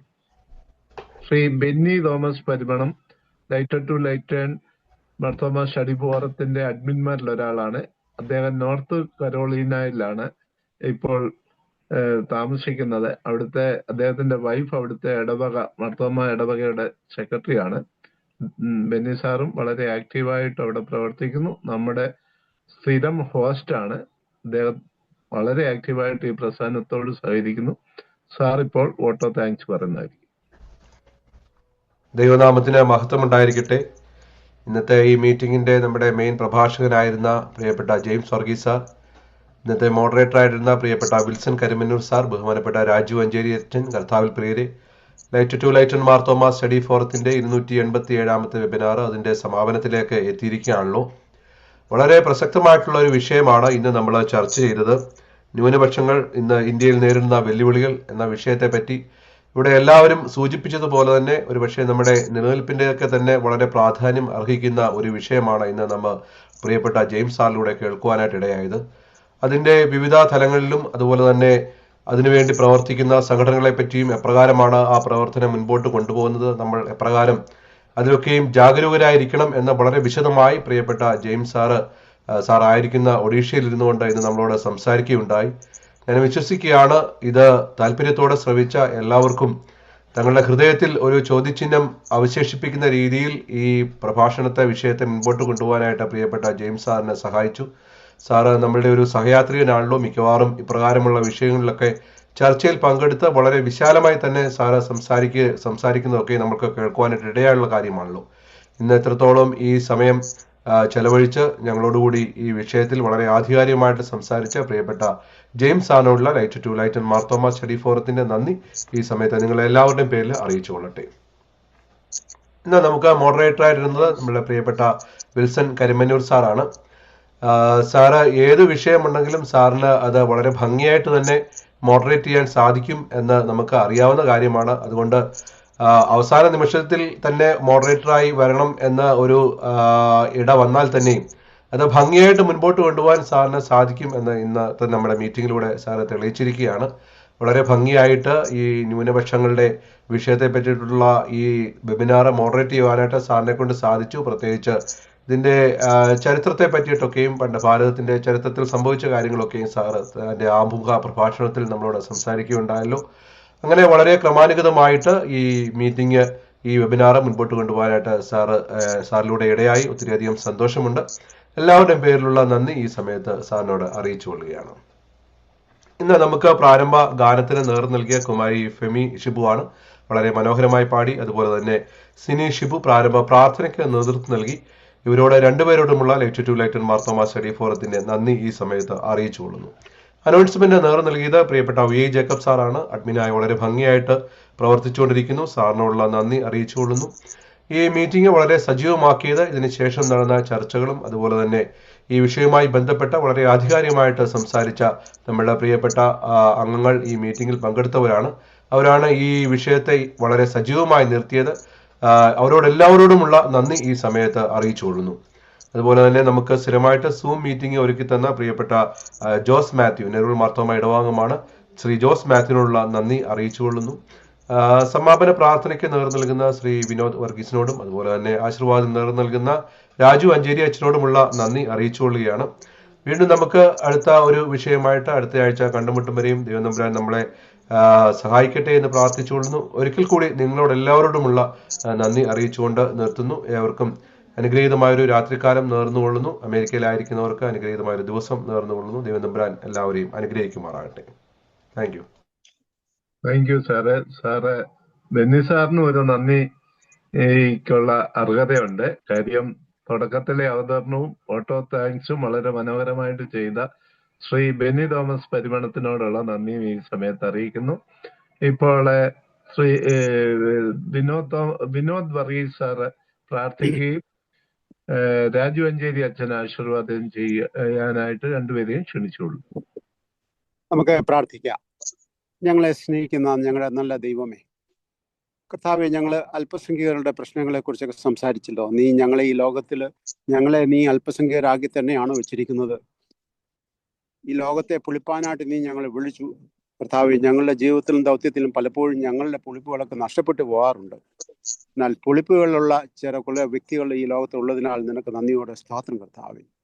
പ്രത്യേകിച്ച് ഞങ്ങളുടെ മധ്യ കടന്നു വന്ന് ഈ വിഷയത്തെക്കുറിച്ച് സംസാരിച്ച ജെയിംസ് സാറിന് പ്രത്യേകമായിട്ട് കാര്യങ്ങളിലേക്ക് സമർപ്പിക്കുന്നു. ഒരു സൈഡ് പ്രദേശങ്ങളിൽ പ്രവർത്തിക്കുമ്പോൾ ആവശ്യമായ കൃപകൾ മാത്രമല്ല കർത്താവെ, ആവശ്യമായ സാഹചര്യങ്ങളൊക്കെ ഒരുക്കി നല്ല ആരോഗ്യവും നല്ല ചുറ്റുപാടും കൊടുത്ത് പ്രിയ മകനെ ബലപ്പെടുത്തണമേ. കൂടെയുള്ള സംഘടനകളെയൊക്കെ അടിയങ്ങൾ ഓർക്കുന്നു കർത്താവെ.